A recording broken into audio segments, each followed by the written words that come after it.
all floods back and hits him all at once. And he doesn't even get the pencil to the wall, just falls out of his hand. And you're like, okay, like that's something where you're like, this is just something that needs a little more. Yeah. And that's the kind of stuff where you just feel a responsibility to share that kind of stuff with maybe people who won't get. Because I think there's a lot of people 18, 19, 20 years old right now that are doing a lot of really good things and they're fighting for a lot of rights and they're saying a lot of things out loud that need to be said. But I think some of the people that maybe they're saying them to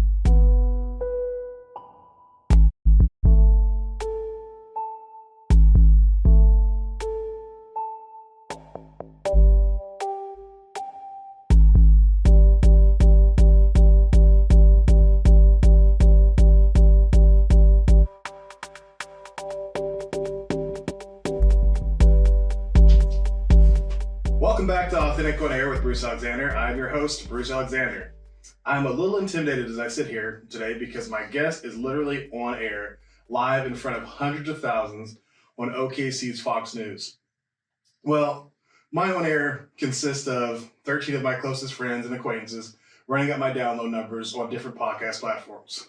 Adam King is here to critique my interview technique after today's reflection. How do you handle the success of someone also doing whatever it is you want to be successful at? Are you tempted to intimidate them? Are you jealous of their success? It took me over 35 years to stop playing the zero-sum game. Are you appreciating others' talents and successes, knowing that it does not take anything away from you? Well, unless you are trying to be them, that position is already filled. However, the authentic you will find room in an audience wherever you put your heart. While you mull that over, as always, I am genuinely interested and would love to hear any interesting, surprising, or revelational insights uncovered. So you can hit me up on Instagram, Facebook, Threads, or LinkedIn at Authentic Identity Management.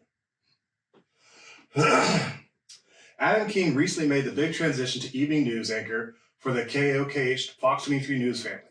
I personally am not a news watcher, but I really respect the role of the noble local news reporter. Not all of them fit that description. My guest today instantly struck me as a genuine person and has yet to disappoint on that front. In a world where a high priority is placed on pearly whites and slender frames, it would not be hard to be ugly on the inside. Not Adam, though. He is as handsome on the inside as well as the out. Please welcome to the show, Adam King.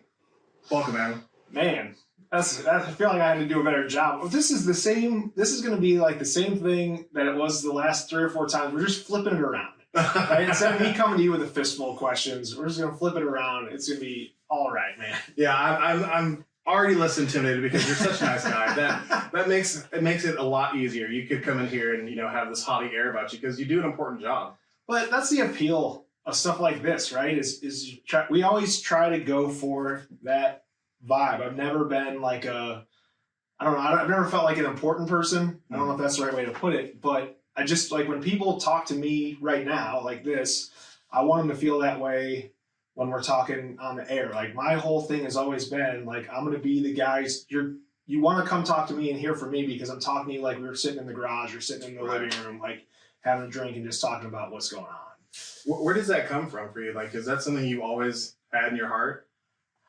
I think it's just been, man, I think it's just the big part of that to me is when someone's turning it on or not being them, you can tell. I mean, it shines through. And like, I think if you flipped through, maybe Oklahoma City's not a huge example of it, because I think everybody does a pretty good job of it here, but you can kind of tell, like, if you're getting somebody, even if you just were out in public and you like see somebody, hey, what's going on? You can easily it's like the sniff test, right? Like if something's going on with you, like I can smell it, I can feel it. And I don't ever want people to feel that way. Sometimes you got to talk about tough stuff. It's like evening news or morning news. Like it's not all happy. People attest to that. So you got to try to at least make them as comfortable as you can. Yeah, absolutely. So is that depiction I gave in the intro, is that still true? Do they still have a high priority on the looks of the reporters?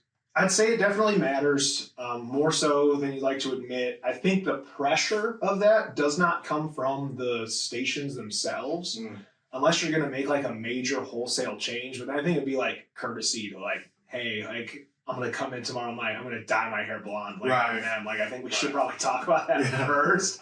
But No, I think the pressure, honestly, now is more internal from the people themselves, which has been an interesting shift because I think maybe 10, so I've been doing this for like 10 years.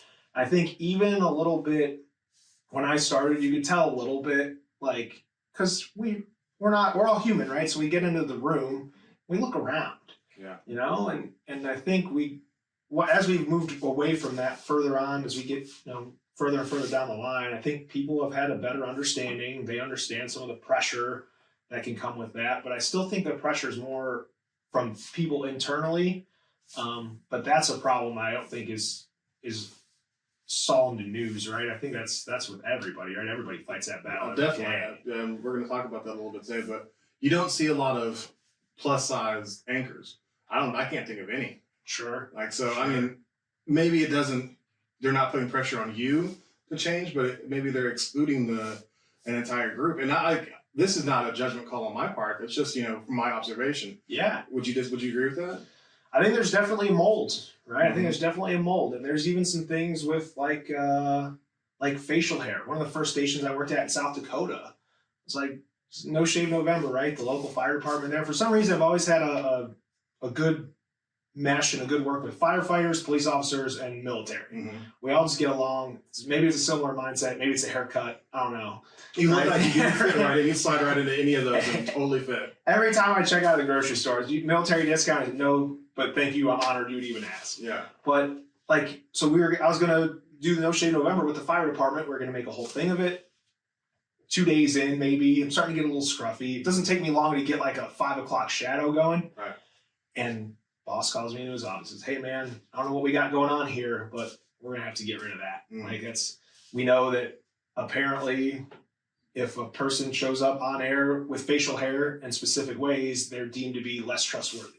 Oh yeah. So there's like some stuff about that they're in a corporate setting, maybe they're spending more money to find things. So I would definitely not be surprised if I heard there was a mold or something slotted out that they were looking for. I know in some positions some places want 2 females at the desk because it's more inviting, or they want a male and a female because they want that dynamic. So there's definitely different places looking for different things. That's for sure. So it's the optics, is I believe the word I heard it's called. Yeah. But it's not something you guys really pay too much attention to sitting behind the desk. You're just trying to do your best and bring what you can to the table, right? To be honest, I can't, man. Like I just, if I start thinking about that stuff, I got so much like in an hour, right?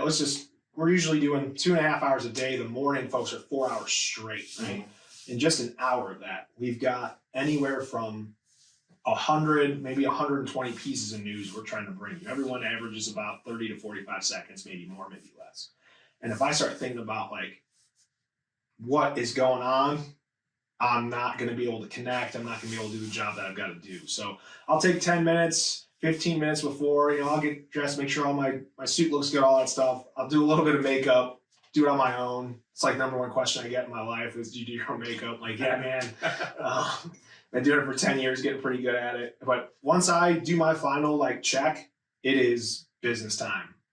And as a male in that industry, I'm very lucky with that and very grateful for that. There's not a lot of check-ins that I have to do or checkups that I have to do, whereas like the female co-anchors that I've worked with throughout my entire career, right? They probably focus on that just a little bit more. Because I think too, a lot of the messages and things they get are more centered towards stuff like that sometimes. Right. So with that, having to remove yourself from the tiny thoughts and all that stuff, is it difficult to bring yourself to camera? Like, and actually deliver an authentic you to the audience? It was at first, and I think especially like if you watch the first week that I just did on this evening side, right? I'm working with Jack and Wendy. I mean, Wendy's the best investigative reporter in Oklahoma City right now. I mean, she's doing stuff and getting into behind the scenes of stuff that like people aren't even thinking about and talking about. Then she'll bring it up. It's a big deal. So it's like kind of intimidating. Right. You can get in there. And I went from the morning group where I was like the king of the castle and driving the boat here. Like if stuff was going wrong, I was the one who was kind of dispersing and telling people what to do.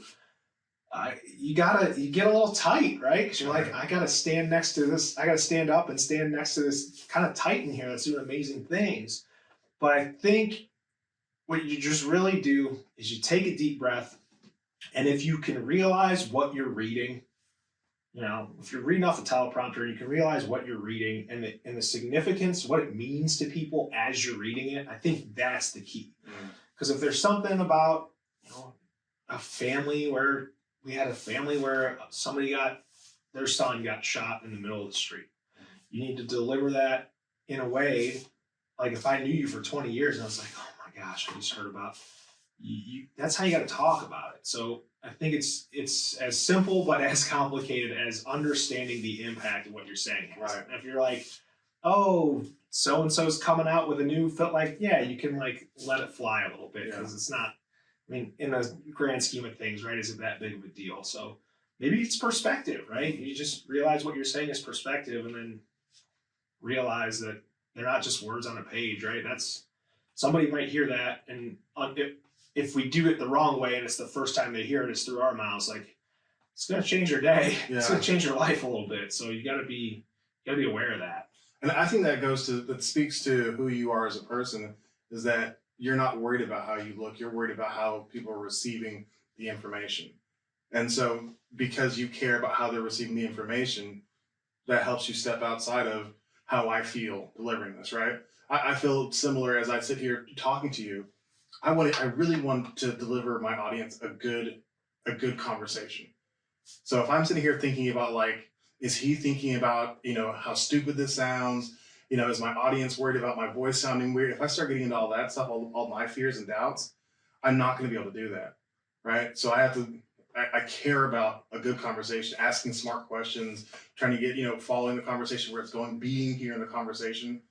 And I think it helps so much to get outside of the thoughts about yourself, because honestly, nobody is as concerned with you as you are. Yeah. Right? Yeah. The people who care don't matter. Mm-hmm. And the people who the people who don't care don't matter. And the people who care, like they're the ones that they'll be in your life enough consistently to make sure that you get what you need, not just criticism. How did you evolve and make that shift to becoming, I'm just going to say, more mindful, right? Because I think it's just being mindful of what's going on around you and across from you, or like as you went on. Have you noticed as you go through from like show to show? Or absolutely. It's been, for one, it's hard to separate out how am I doing as an interviewer versus me like picking at myself as a person. It's like, oh, that's annoying. Whenever I do that, oh, that's, if I smack my lips, I'm like, oh, that's so annoying. If I, do a deep breath and I didn't edit out, oh, that's so annoying. That, yes, that irritates me. But most people they don't hear it the same way. So I'm like, I try to look at it as, did I listen well? Yeah. That's what's important. If I listened well, I was asking better questions. If I was asking better questions, the other person was talking more. Because initially, whenever I first started, at least the second one, me and my wife, we have a pretty good, rapport. So that was the first episode. The second episode, I felt like I talked way too much. And it's not because I don't think that I'm an important person and I have things to say. I definitely have all that stuff, but I'm here every episode. Mm-hmm. I really feel like it's my duty to give the guest a chance to really own the platform and get out of the way for them to tell their story and ask good questions so our audience gets to learn more about you.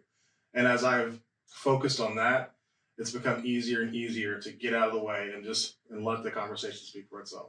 Man, that's a cool evolution, right? As you feel that out, as you get going, you're like, man, you get really self-aware really fast. Even just like watching a couple pieces of tape or like watching a couple of them back, you go, man.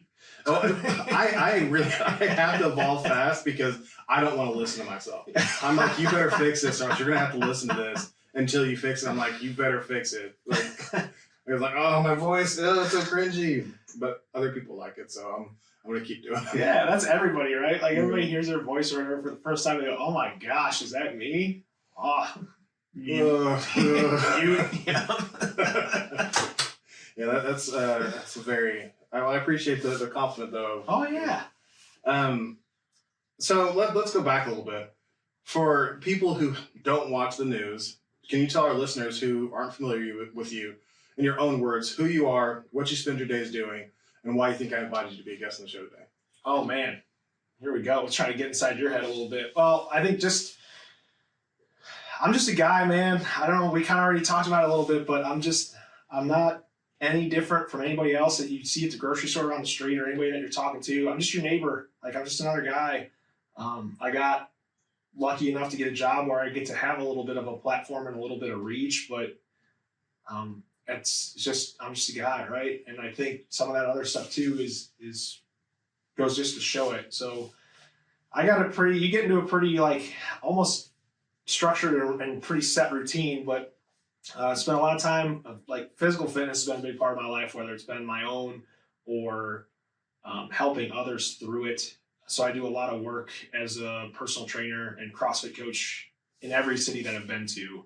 And I do everything with people who just want to get healthy and move a little bit better, want to play with their grandkids, or like really high level athletes that want to compete on a really big stage. And I think that's given a lot of perspective too, right? Because you get to see all the ends of the spectrum. It's really fun to watch somebody do something at a high level, but it's so much more rewarding to hear from somebody who's 60, 70 years old to be like, hey, my grandkid wanted me to pick him up and I could do it without my back hurting, which is really cool.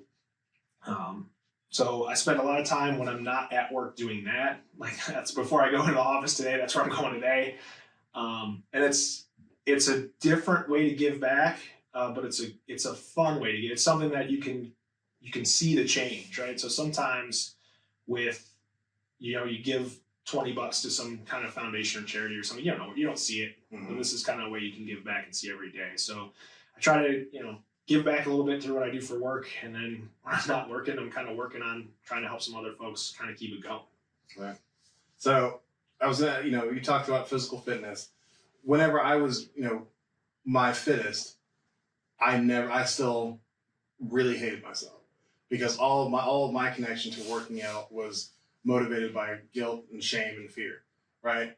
What motivates you staying in the gym? Like I've researched your career, and like you said, everywhere that you've been at different gyms, being a trainer, a coach. Like what motivates that for you? So we have something within coaches that we just call the aha moment, where you get somebody going and it just clicks, right? You're gonna tell, hey, you're talking to people who maybe aren't really physically aware all the time. So we try to keep things really simple. We tell you like a body part in a direction. I want you to take this knee and move it this way, or this thing move this way. Because that, okay, I kind of figure that out. And then you can start to see things click, and not just when you talk to them in the gym, but when they get done. So every time somebody comes to me, the first 10 minutes of a 45-minute whatever, we're just going to talk about what's going on with life, how are things feeling. And it's just seeing the excitement in people that things are going well and getting better, that it just, man, it's the most amazing thing you can feel, like to get excited for somebody else. I've always been a guy who takes the energy of the room and then kind of multiplies it, right? So if I'm in a room with a bunch of people, I'm going to like, yes, all right, cool, let's go. I'm going to be popping around, buzzing around. And then if I'm in one that's kind of tense or something like that, I go, whoa, okay, like what are we doing here? What do we have to figure out?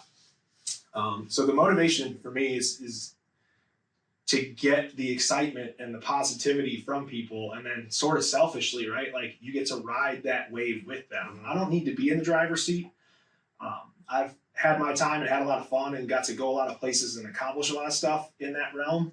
But I definitely like want to ride shotgun. Like I want to be there for it. I want to be a part of it. I want to be the first person that's like, oh, this thing happened. That's awesome. And like a hug and a high five. So that's why you coach, right? Yeah. What about why do you work out? Because I've seen you hitting it before. We used to go to the same gym, and you get after it. Yeah. Man, at this point, let's see. I started. Let's try to figure this out. So I was always a hockey player. I'm gonna work through it out loud. Yeah, that's what we're here for. I started as a hockey player all my life, since I was about 3 years old. I had skates on.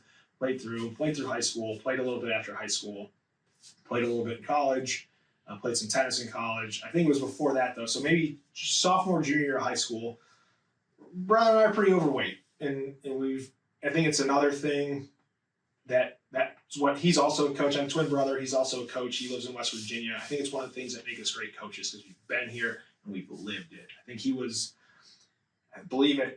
somewhere around 290 pounds. I was about 270. This is like right after high school, maybe. We were just kind of like, things weren't quite going. Everybody has that thing where they just kind of stop, try to find a new normal. And he lost about 100 pounds, like doing his thing, just unbelievable. And we had a picture at a tennis tournament where we were playing doubles together. And we looked at him and looked at me, and we're not identical twins, but we're very similar. I think right now, even if the only difference between him and I is a beard, we look almost exactly the same. And we had a picture of us side by side. We look like two totally different people. I just remember seeing that picture and going, whoa, like, am I doing the things that I need to do to like be the person that I want to be? I don't think there was a lot of negativity towards it. I just remember seeing that, and everybody I think that I've ever worked with in that regard that's had a lot of success has had a moment where they just, it's not a negative moment, but they just kind of step back and they just kind of go, whoa, I maybe didn't realize like this is where I was at. So that's what started me. I wanted to make some change and did that. And I think what keeps me going now, part of it's habit and routine. I competed in the sport of CrossFit for like 8 straight years.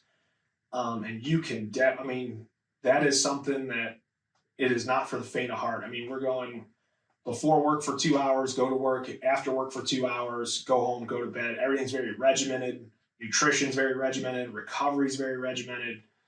So part of it's a little bit of habit, but now I think it's just something that makes me feel good. And I don't even care, you know, everything with CrossFit's scored and measured, and they want to know, like, if you can do the same amount of work in less time, you become more fit, right? That's power output over time. But I don't even keep track of my scores anymore. I just go in and I work hard and kind of move around and have some fun. And some days I like really get after it because I'm feeling good and my knees don't hurt. Yeah. And I have other days where I'm like, you know what? Like, this is enough for today. It's been 103 degrees out for the past 4 days. I think I'm okay. I think we got it. So it has taken some time to find balance, especially comparing. But now it's just something I do to make me feel good. And again, I can get in there. Usually if I'm with a group of people, I find somebody and I cling to them. And I'm just like, hey, we're just going to make sure you have a good day. I'll get mine. It'll be fine. So I kind of ride that almost the same thing as like a coach, right? I just want to see somebody else have a really good day and then I'll have a good day. It'll be fine. I mean, I've found that myself later in life is that, you know, giving to others really does help bring out the best in yourself. And so, you know, you do that in the gym too, and that's awesome. Yeah. You know, and especially at a CrossFit gym, it's a lot easier than when you go to, you know, the big gym down here, because then you're just talking to some stranger and they're like, you never know how somebody's going to react whenever you're trying to, you know, boost somebody up as a stranger at the gym. Yeah, you still find though, right? Like if somebody is moving a bar with something on it, you're like, whoa. Because I think that's the other thing too, is in gyms anywhere, it's always, I only did this, or how much did you squat? This, but like, or like, it's always about like what you could have done more. And then you don't realize like there's literally people on this planet that cannot get up out of a chair on their own. Like they have to have a button that tilts their recliner so they can get up. Like you not only decided to get out and express this stuff that your body could do, that you worked hard to get there, you actively chose to do it. Yeah. So like that's like a #1 pet peeve of mine is when people are like, yeah, but, and I'm like, or why don't you just say like, how about, yeah, I got this. Mm-hmm. Like you don't. It's just even just the phrasing, right? Like you can, but even in a like big kind of globo gym, I'd walk by somebody and I'd be like, oh man, that's not, like I'd still stop and I'd be like, hey, that's legit. Like I'm gonna stay away from you because that's a lot. So do you have pretty positive self-talk? No. Really? Not at all, dude. That's surprising. Not at all. I save it for everybody else. I think everybody gets caught in a trap where they can be really critical of themselves. I think the sort of what we talked about, what I'm really working on right now is being mindful of it when it happens. Yeah. I do think I am the best version of myself when I'm positive and positive towards other people. I don't necessarily know what it means or what it feels like to take a long period of time and necessarily be positive myself. And I think, again, it's just because a lot of the things I've always done, a lot of the hobbies and even the careers, right, they've all been comparison. Mm-hmm. Sports has a winner and a loser. And if you're not the one winner, something's wrong. well, that's not true. Right. No, So it's trying to figure that kind of stuff out. So it's definitely getting better. It's getting better with mindfulness. But man, that is tough, and it's tough for everybody. I think that's another reason why I think it's so important to be positive to other people, because I think even the happiest people that you know, the most up and down people that you know, might have some stuff where they just can't quite get it clicking for themselves.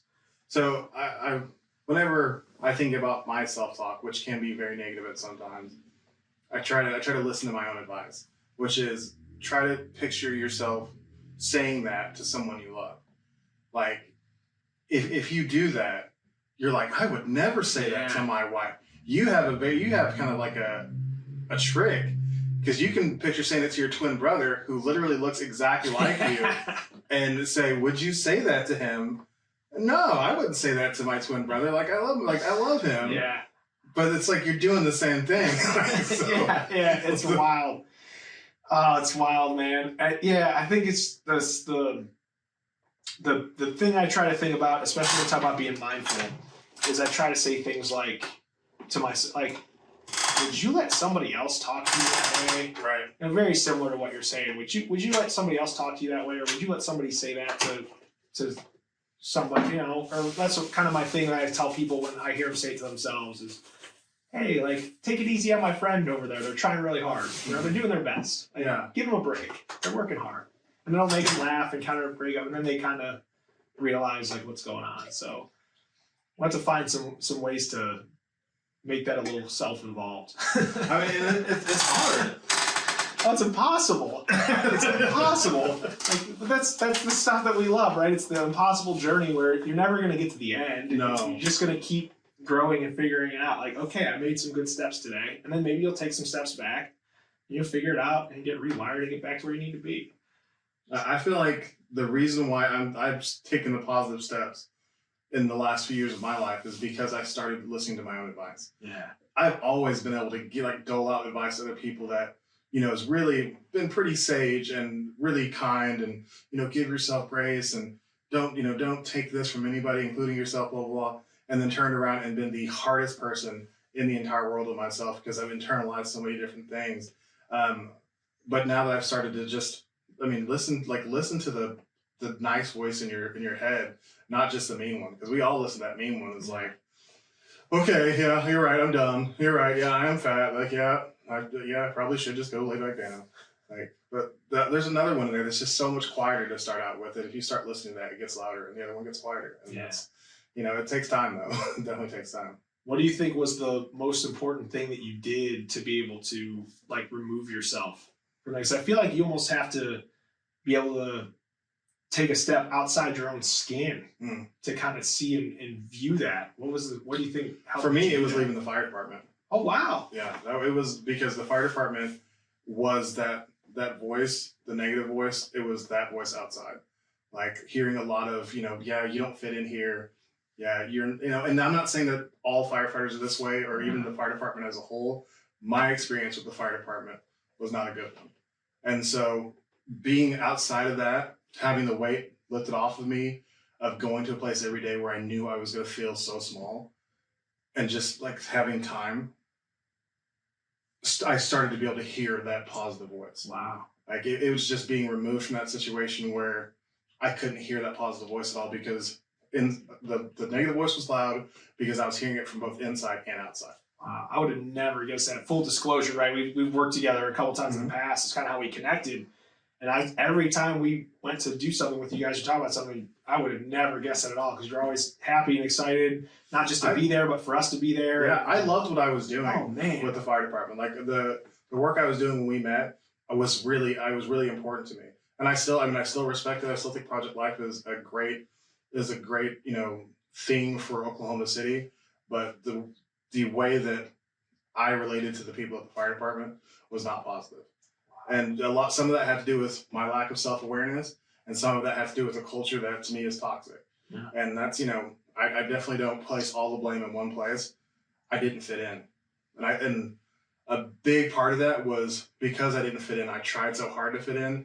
I was never myself. And that's, once that got, off of kilter, I was never really able to come back from it, and just kept getting worse and worse and spinning farther and further out to where I was so different from the person that I wanted to be that, I mean, if I had stayed there until retirement, I don't think I would have recognized myself by the end. Man.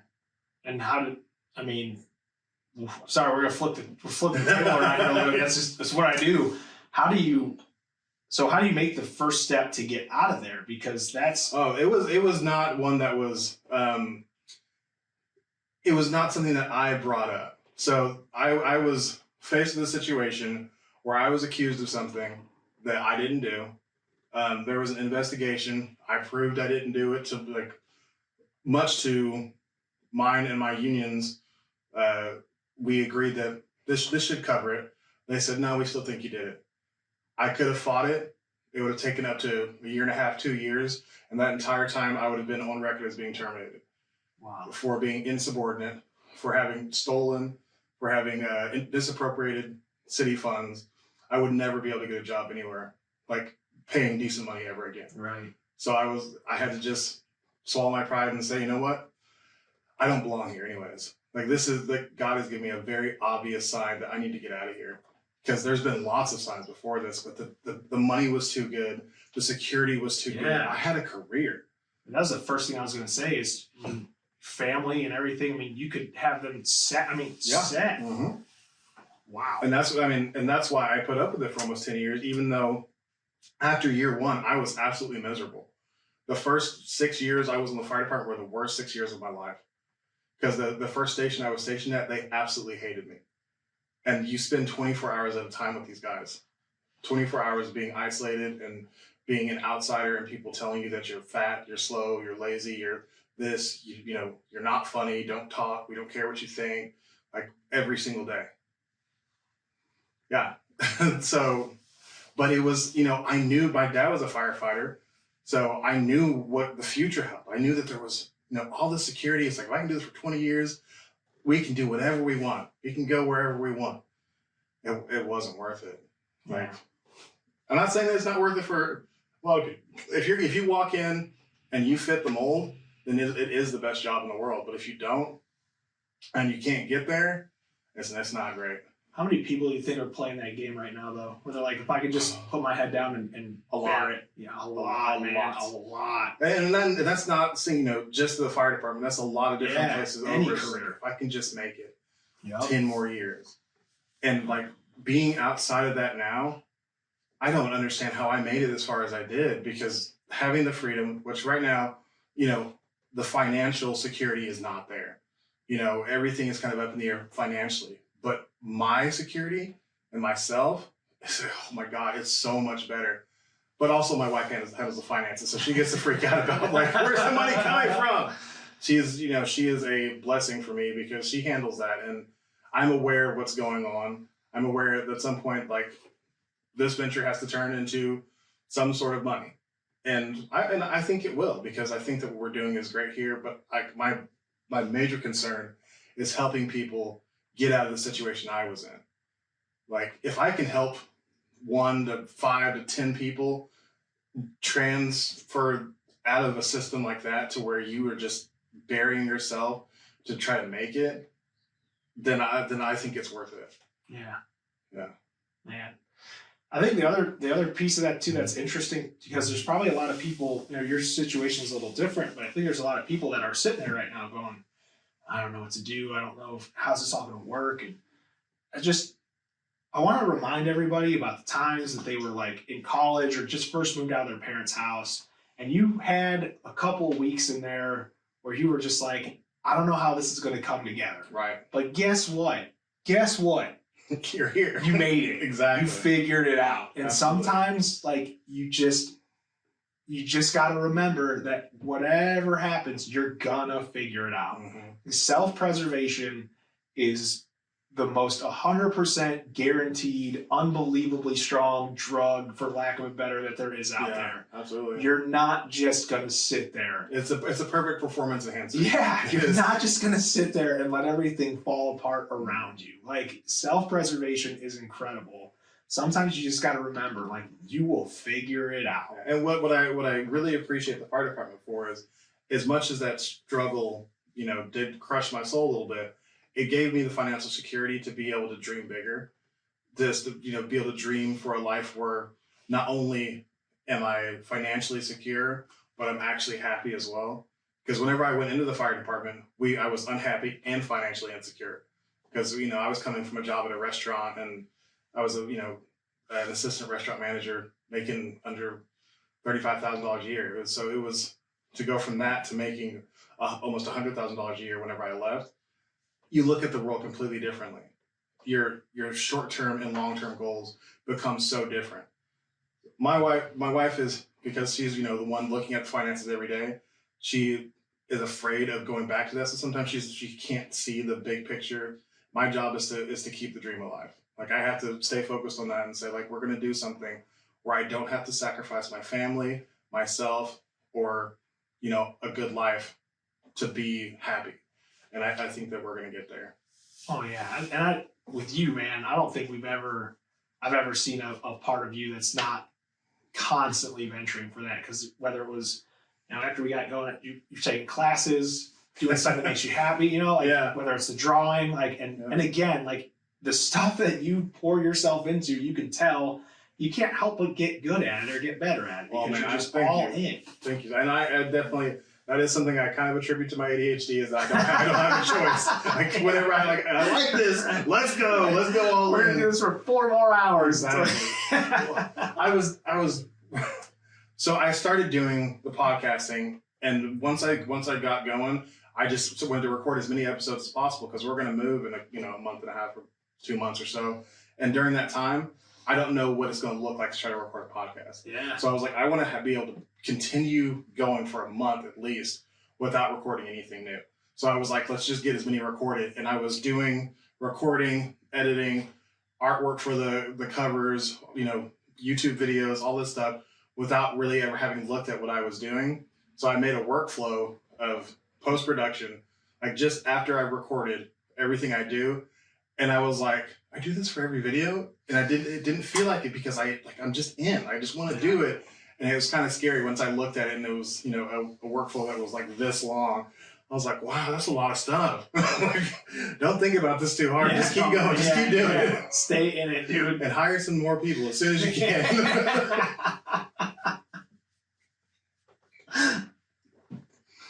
Well, let's get off of me, because. As much as I do enjoy talking about myself. That's my bad, man. It's okay. I try not to resist the conversation. Like, I want to follow where it's going to go. But you mentioned briefly about being a twin. A lot of the twins I've ever known, it is a big part of their identity to have been a twin.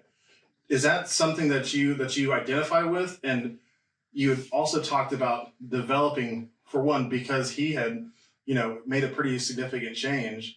Is that something that you struggle with? It's like kind of going your own way, because now you're doing something different than your twin.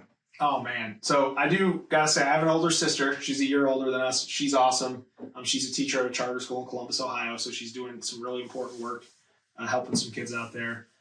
So she's a big part of this too. But I do think, as far as being a twin goes, he is undoubtedly the best friend I've ever had and will ever have. I talk to that dude every day. Said, I'm here. He's in West Virginia. We talk every single day. Sometimes it's text messages. Sometimes it's like getting on an Xbox and just kind of messing around. We were absolute.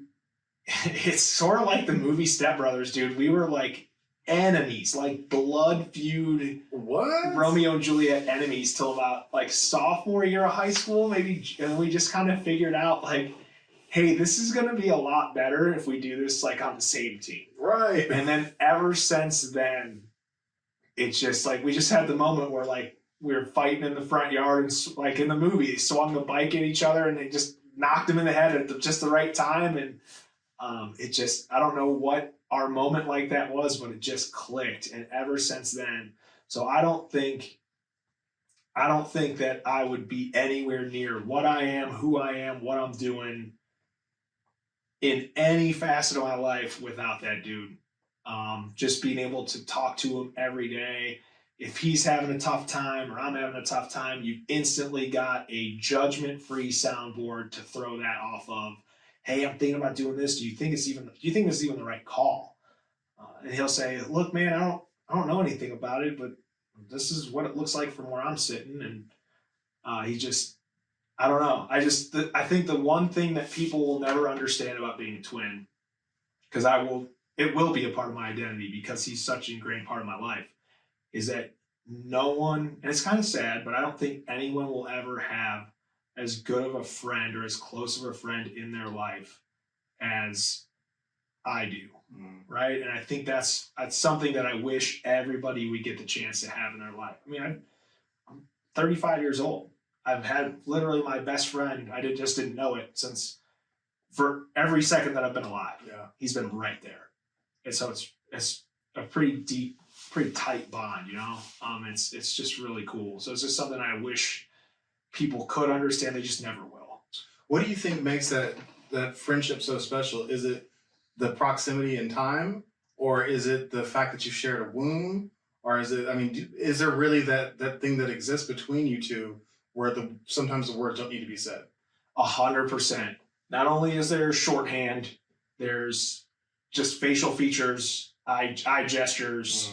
Yeah, and I think what makes it so close is probably a little bit of proximity, right? Like we just had all that time where we've been right next to each other. I think a little bit of it is shared trauma. I think that's a really thing where you can, not that either of us have had a crazy grind of a life. Our parents are incredible. We've both worked really hard, which is a great phrase, right? I worked hard. If you ask everybody, they'll tell you they worked hard. But like when we went through lows in life, we didn't go through them alone. We went through them together. So through some vulnerability there and that shared trauma, I've seen him in his lowest. He's seen me in my lowest. We've both been there for each other, whether we wanted them to be there or not, right, in those low moments. And that's what makes people you can count on. Like, availability is your best ability. And he's always been there, whether I want him to be or not. And I've always been there for him. So I think that's probably the biggest part, right? Think about the people that you've had really jarring positive and negative experiences with.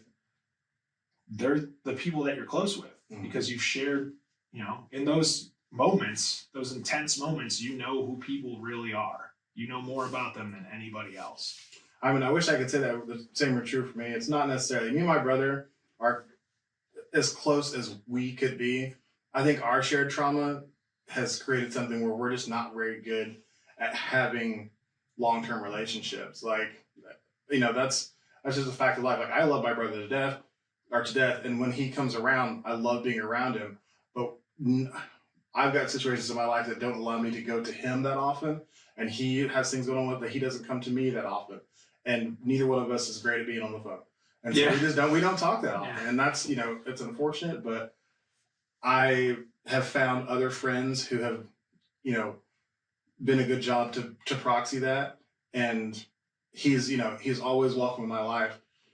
It's just like, I'm not that great at keeping up with relationships. And I really wish I was. Like, I wish I was the person who was able to pick up the slack whenever somebody didn't call for a couple of weeks, but I'm not, and I'm working on it. Like, I'm not going to say that's just how I am. Well, it's how I am. It's not how I want to be. So I'm working on it. And especially if we're moving from Oklahoma City, where I've got so many friends who are important to me, I'm going to have to get better at it. Yeah. Like, or else I'm just going to be, you know, which my family is super important. I'd be okay being alone with just my family, but then my kids are going to move out at some point, and if I don't figure it out, then I'm not going to be close to them either. And that's terrifying. Yeah. So, you know, you got to fix it. Is it a anxiety of like making the first move? What? There's definitely some anxiety there. There's the time that lays dormant. The tension just builds for me. Yeah. It's like, so if I see somebody every week, there's no tension. If I see him every month, there's a little bit of tension. If I see him every 6 months, there's a lot of tension. Like, you know, and it builds up. And my brother used to, like, whenever he was in the military, he'd come back and he'd stay with me. Like, wherever he was, he'd come back and stay for a week or whatever. And that's when we always used to reset, and then things would be good. Well, then he stopped, you know, touring and stuff, because that's what you do.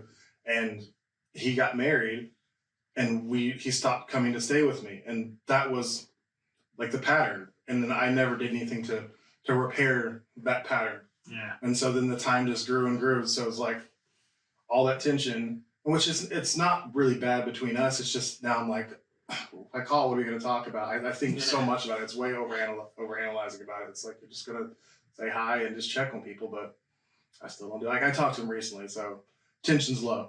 Yeah. I should call again while the tension's still low. So, you know, being actively aware of that and trying to continue improving on all these different fronts, you know? Yeah, vibes are high right now. Vibes are high. Vibes It's like are a high. flag or something, like high vibe day. Just a graph on a chart. As you can see, vibes have never been higher. We're at an all-time. That's so interesting. So when you go to do, I've always been a guy who, at least trying to be self-aware, if something makes me uncomfortable, it's usually a red flag or a sign to me that I need to spend more time there, or like doing it, right? So when I started working in news too, especially like my first job in South Dakota, I packed everything in my car that I owned, which was not a lot. Just drove a Ford Fusion, shout out. And I drove 23 hours west.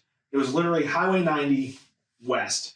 And it took me from just outside of Cleveland, Ohio, all the way to Rapid City, South Dakota. And the number one thing I did not want to do when I was there was essentially cold call. Like, hey, we think we got this story. Adam, you're on it. Go figure it out. And the first thing you have to do is like call these random strangers. Right. Hated it. To this day, depending on the story, least favorite thing in my life. Like, you are more likely to get an email from me that's like, hey, what's going on? Because it's, to me, a little less confrontational, even though there's no tone that gets conveyed through an email.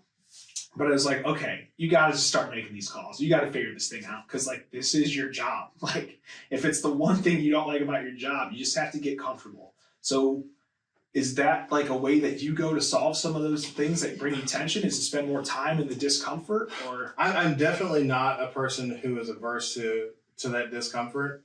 It has more to do with, like, the active discomforts versus the passive discomfort. Got it. And those relationships can be the passive discomfort. And so I put them away to handle the active discomforts and the active excitements. Like, so it's like this podcast, active excitement, love it. And there's a lot of active discomforts that come with it. Reaching out to people, talking about it all the time, trying to, get people to listen. There's so many things that I'm afraid are going to be taken the wrong way because it's like me. But when it's really just like, listen to the conversation, but I'm dealing with that all the time. And before that, it was school. And before that, it was, studying for driver. So there's all these active discomforts that I'm constantly moving from. And my wife tells me that I just never sit still long enough to really sit with myself. And she's probably right to a degree, but at the same time, I am evolving in so many other ways. But there's definitely this part of me that's being ignored. That I probably should and likely will, now that it's been said. Now it's an active discomfort. Yes. So now I have to spend some time with it, and I need to get better at my relationship management skills and dealing with that discomfort of not calling people because, it's been too long. Yeah, so anybody who gets a phone call the next 2 weeks, brought to you by this podcast. Well, by the time this one comes out, hopefully it'll be like inset long enough so they won't know it was them. There you go. You had no idea that I was on the outs with you. We just decided, you know what? We're gonna patch this up really quick before people start talking. Yes, exactly. People out here are starting to murmur a little bit. They're starting to say some stuff. So, like, that brings me back to talking about your brother and that twinness. Do you ever feel a responsibility to maintain a certain degree of sameness so you don't like outpace your brother or you don't change too much? No, man, because our trajectories are so different. Yeah. They're so different. And he's always kind of done his own thing. I think it's always something I've admired about him. He's never really cared. I don't know if that's the nicest way to say it, but he's kind of never really cared. He was going to do the stuff that he wanted to do. And he knew everybody was going to be cool with it. Maybe they'd like throw a fit about it or make a big stink about it in the moment, but then when they realize he's doing what he wants to do and he's good at it, like, everybody was cool. So I don't ever feel like it's this game that we're keeping up to. I think the other part of that too is that he's just so cool about it. When something good happens to me, he's the first person I talk to about it, and he's like, dude, that's amazing. When something good happens to him, he does the same thing, and I'm just as excited for him. So I don't think I think we kind of see it as like a rising tide kind of thing. I think if he's doing well, I'm doing well. If I'm doing well, he's doing well. I think we're legitimately feel like we are two people on the same team. I mean, the only way we could make that even more true is like if we broke a bunch of laws in a couple of different states and got married. Like, but it's just we're so excited for each other that I hope he doesn't feel that way. We never talked about it, but I know for me, like I could stay right where I'm at for the rest of my life, or have a bunch of bad luck, and he could keep going, and I'd still be the first person there to high five him every time. That's great. Yeah, that's very good. Now, let me tell you, being a married person, because you're not married yet. I'm not married. So, just getting married doesn't mean you have somebody on your team. Like, you would think that would be an automatic sign up for a team member. It is not. That's a conversation you have to have, and it's a role you have to assign, and it's something you have to practice. That goes both ways.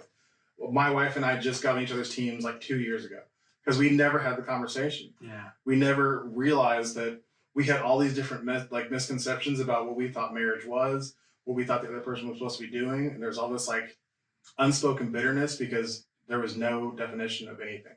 So that's a piece of advice that I will hand out freely to anybody who asks, is that marriage does not guarantee any sort of team. It's an invitation. Yeah. But you have to cash it in, And so that's, you didn't ask, but I gave it to you anyways. So, like, talking about your different trajectories, your trajectory has taken you to a career that you seem to really enjoy now, but it seems like you sacrificed a lot to do what you do today. Tell me some about your journey going from that 23-hour drive to today. Oh man. I think the number one thing that I've lost in this, and you kind of delve into it or really think about it, is family time. I think my parents are fantastic. My sister's great. My brother, we've covered, and he's an absolute rock star. You just don't get the time with family. That's not something that you get back. It's you've seen some stuff, and even had like grandparents pass away that growing up with all through high school when I was around, I was really close with, and then I move forward and life happens and stuff happens, and you don't necessarily get the chance. It's not a chip that you can just cash in the last couple days. So I think that's the number one thing is when I look back, and the thing that if I was going to have a regret, and I don't think I regret it right now, but if there was one thing I was going to say, like maybe I wish I could have handled this a little differently, as I would have found a way to do that with more family time. It's just the nature of the business, though. You've got to go somewhere and start small. I think another piece of that would be in just relationships. And obviously, folks you tell now, the relationships, interpersonal relationships, are something I really value. And I think the group, I got so lucky in a career that invites you to be a nomad and never really get close to people and hunker down with people. The group of people I worked with at my first station in South Dakota, we were working during the week, and then we would work together on the weekends, because when you're brand new, like, you're going to work the weekend. But that weekend group, it was me and 3 other folks. I still stay in touch with them. They're some of my best friends. Have we fallen off a little bit as we've all kind of progressed and gotten busy? Yeah, but I still think they're all people that if I called them tomorrow, they'd be there. But some people aren't that lucky. And I know the first station, I've got 2 or 3 people that I'm still really tight with. When I worked in San Antonio, there's maybe 1 of those people that I still talk to, because they all went from there and dispersed out around. And we got back here, and I will say the morning crew that I just got done working with Shelby and Elliot and Kayla, oh my gosh. I mean, it's been too far apart to compare the 2 groups together, but that is the most fun I think I've ever had working in this industry, is with those 3 in the morning. And that's wild, because we're all getting up at 2 o'clock in the morning. We shall be miserable. But they are incredible.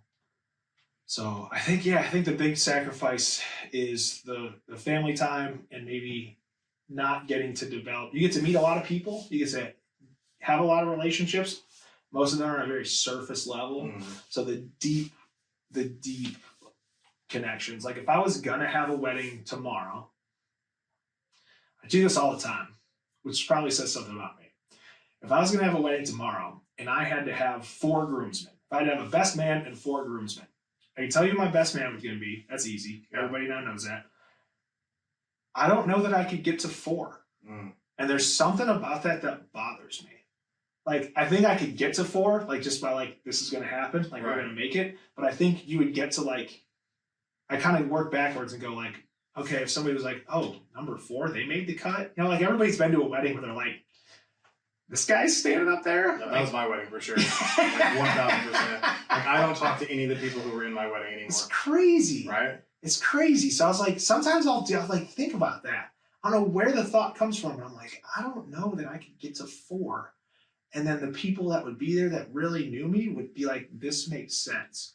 You know, you can get by with like, you know, her brother.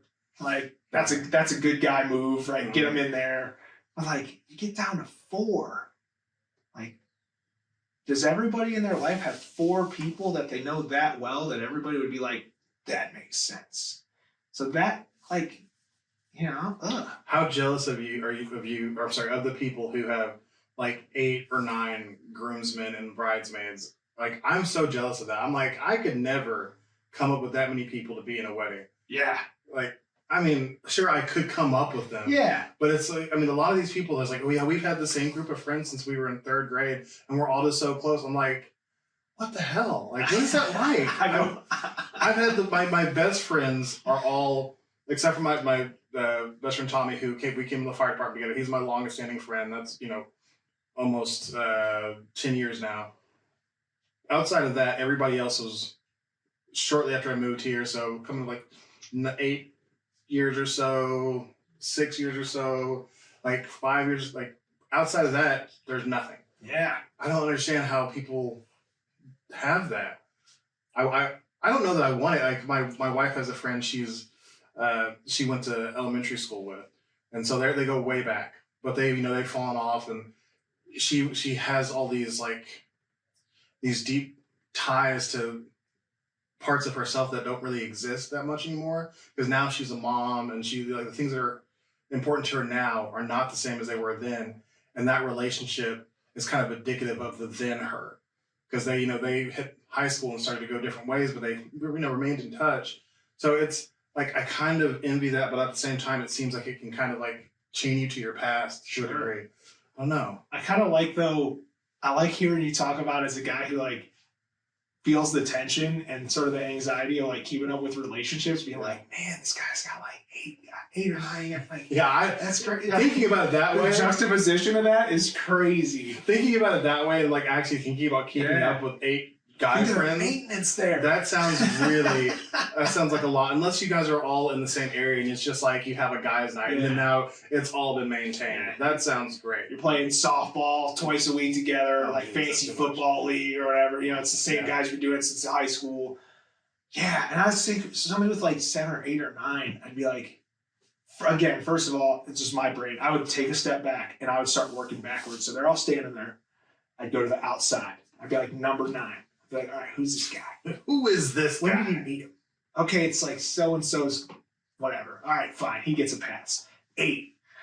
Well, he met him 2 months ago at the thing. He shouldn't even be there, so he doesn't even count. So now he's down to 8, right? I'd go through. I'd just start knocking them off until I got to like a tight 4. Mm-hmm. I'd be like, even, you get to the line, I'd be like, nah, we're not going to give that one to him. It's down to 4. Right. I'd like find a way to justify it. I'd be like, yeah, we're not doing this. So it seems like 4 seems like the number for you. Like you should have 4 solid good guy friends. Is that right? Like, do you think that's the number? I think that's the core, right? You gotta have like a core 4. And then, so it'd be like you, and then 4 other guys, that makes 5, right? So you could all, because then you're like, if you're gonna ride together in a car or an SUV, right? You can't really get outside of 5, like then you're problem. So it's about efficiency. Yeah, you should have a car, like a sedan, maybe an SUV. You could like weasel a 6th one in there. If we're starting to get to like minivan status, let's go. Let's tighten this thing up. See, I'm lucky because all of my friends already have minivans. There you go. Because we all have like over 3 kids. So it's like, hey guys, let's go party. Grab the minivan. I just think like how many people outside, you know, how many people outside of 4 or 5 are really going to know? I don't want to say the real you, but know everything. I mean, I don't think that you can really share everything with everybody, but you know, we talked about this in the show before, is that you have to be mindful of what parts of yourself you share with what degree of friends. So I've got like a core group of families that we're friends with, because I'm not just friends with the husband or the wife. I'm friends with both of them. And like, I've been very lucky in that, because like my wife met the wives with, initially with our kids' homeschool co-op. And then I met them and I got along well with the wives. So then we all hung out and I met the husbands, and the husbands didn't suck, because like they could have sucked. And they'd be like, oh no. There was one husband who used to come, and I was a firefighter, right? So he would talk to me all the time about wanting to burn stuff down. And I was like, this dude, he is troublesome. Yeah, he makes me nervous. Like, get this guy. He's like, I'm afraid he's going to commit insurance fraud, or he's just, wants to really do it for fun. It was always the same joke. And I was like, it was funny the first time, kind of. We gotta. This is like the 5th time you made this joke. Like, you make me nervous. So that was not a friend who made the cut. Yeah, we're getting to a degree at that point too, where it's like insider trading. Like, yeah, exactly. I mean, people are gonna be like, I know too much. Exactly. It's like, you're trying to get some like inside information, like help me have you cover it up or something. Or even for you, you're like, hey, we should probably just keep an eye out on this on this street corner. And they're like, wait a minute. Exactly. But then I met these women, and their husbands were cool, and now so I've got like a core group of 4 families that we're friends with, and so it's like that's 8 people, because I'm friends with both the husbands and the wives, and they know me pretty well. Like, that's also because I'm pretty out there with who I am to start out with. Once you come to my house and you have a meal, you're gonna find out quite a bit about me, because I'm just not. You're here, you're trying to have a good time. I want you to know straight up, this is who I am. So you have a chance to get out before it's too late. Yeah, it's Olive Garden rules, man. You're here, you're family. You're yeah, absolutely. I need to get a sign up for that, like Olive Garden. So welcome in. Have you traditionally in your life gotten along better, or found yourself making friendships more easily with men or women? Oh, women, 1,000%. 100%, right? 1,000%. It's not even close. It's really not even close. It's not even close. Which my wife loves. Yeah, that's right. Never been a problem. Never been a problem. Huge fan, right? Oh, see, I wonder why that is too. I'm the same way. I know for me, it has been a lot about intimidation. And for one, people think I'm intimidating. Like, other men are intimidated by me, so they like attack me. They like break me down and, say negative things about me. And because of that, I'm intimidated by them. Like, I'm like, this dude has the ability to say things about me that are going to make me feel really small. Women don't tend to do that to men. Men don't tend to do that to women. Usually, if we don't like each other, we just don't speak, because that's fine. Yeah. But if you're friends with a woman, they're not really going to show up and break you down. Like, that's not how those relationships work. Like, if you do, it's like kind of like kid sister, big brother type, joking, where it's generally fun. Yeah. With men, it's not like that. It's like, if you're not somebody that you'd go into battle with, then you shouldn't be friends. Like, and that's a lot. It's getting there for me was always pretty hard. Yeah. Either you love me or you hate me, and for some reason, or usually I win you over if I have enough time. But men usually thought they hated me. It was just something up in my face. Yeah. They're just like, I don't like this guy. I don't want to, don't want to give him a chance. So I just intimidated. So I just veered towards the women who were easier to have a chance to get to know them. And it's just, intimidation. You, Sam? Yeah, my line's always, I just tell, so I'm a lot. I mean, I think I go to work and I got to turn it on. So there's a brief point when I get home or I get off of work where I was like, I just need to shut down. But in my life in general, I'm a lot of energy. I'm a lot of, again, like, I want good vibes. I'm pushing good vibes. I understand that stuff goes wrong. So I don't think it's like a toxic positivity or anything, but I can be a lot. And at first, I think with guys, I think they see this like energy that comes out of there that's really positive, and it's not necessarily machismo. It's just like general excitement. So they're like, okay, this guy's like kind of weird. What's his deal? Why is he like this? He's kind of like bouncing around a little bit like a cartoon character. I don't know if I'm down with this. And I was like, look, guys, like, we're gonna figure this thing out. I'm like black mold, man. Like, I'm gonna grow on you. You're gonna figure it out. You're gonna think you got rid of me, and then 2 weeks later, I'm gonna show back up, like, in more with more. Exactly. And like, we're just gonna figure that. You may not learn to love me, but you're gonna learn to live with me, and we're all gonna be okay. I think, man, I couldn't tell you. I think I've never considered myself to be a manly man. Mm-hmm. Okay, I'm not a tough guy. Even playing hockey, like I was a goalie. I'm not a fighter. I'm a bleeder. I think I've been in like 3 fights my whole life. Yeah. I'm just not here for it. It's not my thing. I'll stand up for myself. I'll like puff up my chest a little bit if it's situations like what it calls for, but it's definitely not my default. Right. My default is not aggression towards another human being. I think the 3 fights that I have been in my life, I cried when they were done because I was like, I don't like this at all. Yeah, like what happened? I'm so sorry. So I don't think I've ever, kind of similar thing to what you said. I think you said it really well, right? I think there might have been something in some ways where people were like, I don't know that I can go to battle with this guy. Like, is he going to be what we need when it all hits the fan? And I am loyal to a fault. I'm a great friend. I'll be there for you. I just express it a little differently. And I think that throws people off just at the beginning. Like I said, they kind of like similar to you two. They learn what I'm about and get to know me. So we got to get through that. And I just think that caused some struggle, especially like later college years. Mm-hmm. You kind of, especially as you're coming into your own.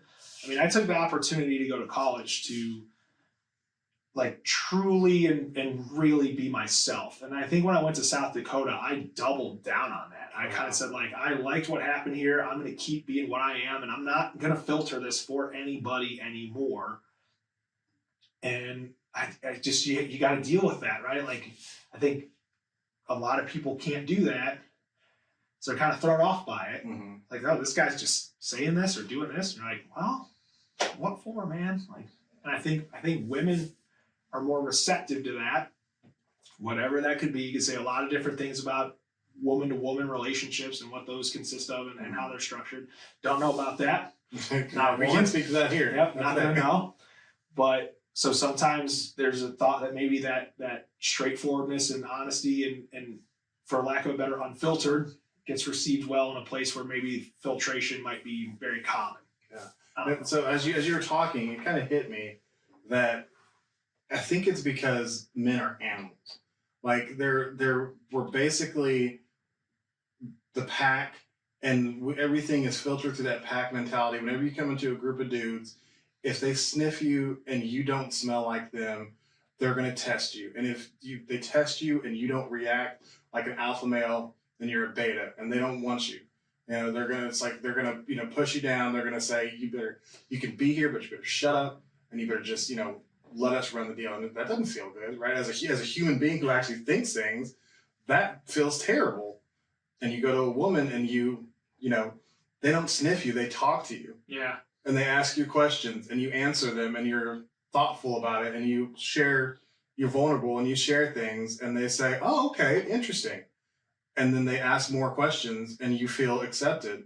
And so then it's easier to continue being yourself. That's where it comes down to for me, is that one said, I know who you are already because I can smell it on you and I don't need to find out anything else. The other said, oh, tell me more. And I like the second one. I'm going to keep going with that. But like even the A-Team had Murdoch. even the Avengers had like Ant-Man. Like every even in like pop culture, right? Every group of alphas had at least one who was like, like let's look at this a little bit differently. If you think about the guy groups that you've known in the past, wasn't that role already filled? That's true. Yeah, that's a good point. It's because there's always some kid who was somebody's little brother who was always around anyways. Yeah. And so they had to get to know him. Yeah. And they're like, you know what? This guy's annoying, but he keeps showing up. So he's going to be our he's going to be our Murdoch. He's going to be our Ant-Man. He's going to be a little weird guy. So it's like whenever I show up and I'm like, I'd like to be a weird guy, but like, sorry, spot's taken. Yeah, seats taken. It's already filled and we don't want any more weird guys. Get out of here.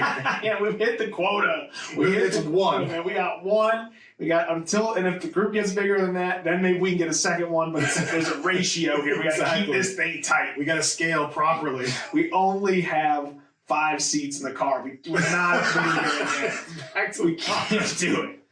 Maybe you can ride on the roof if you're really. Yeah, we'll strap you down. You can.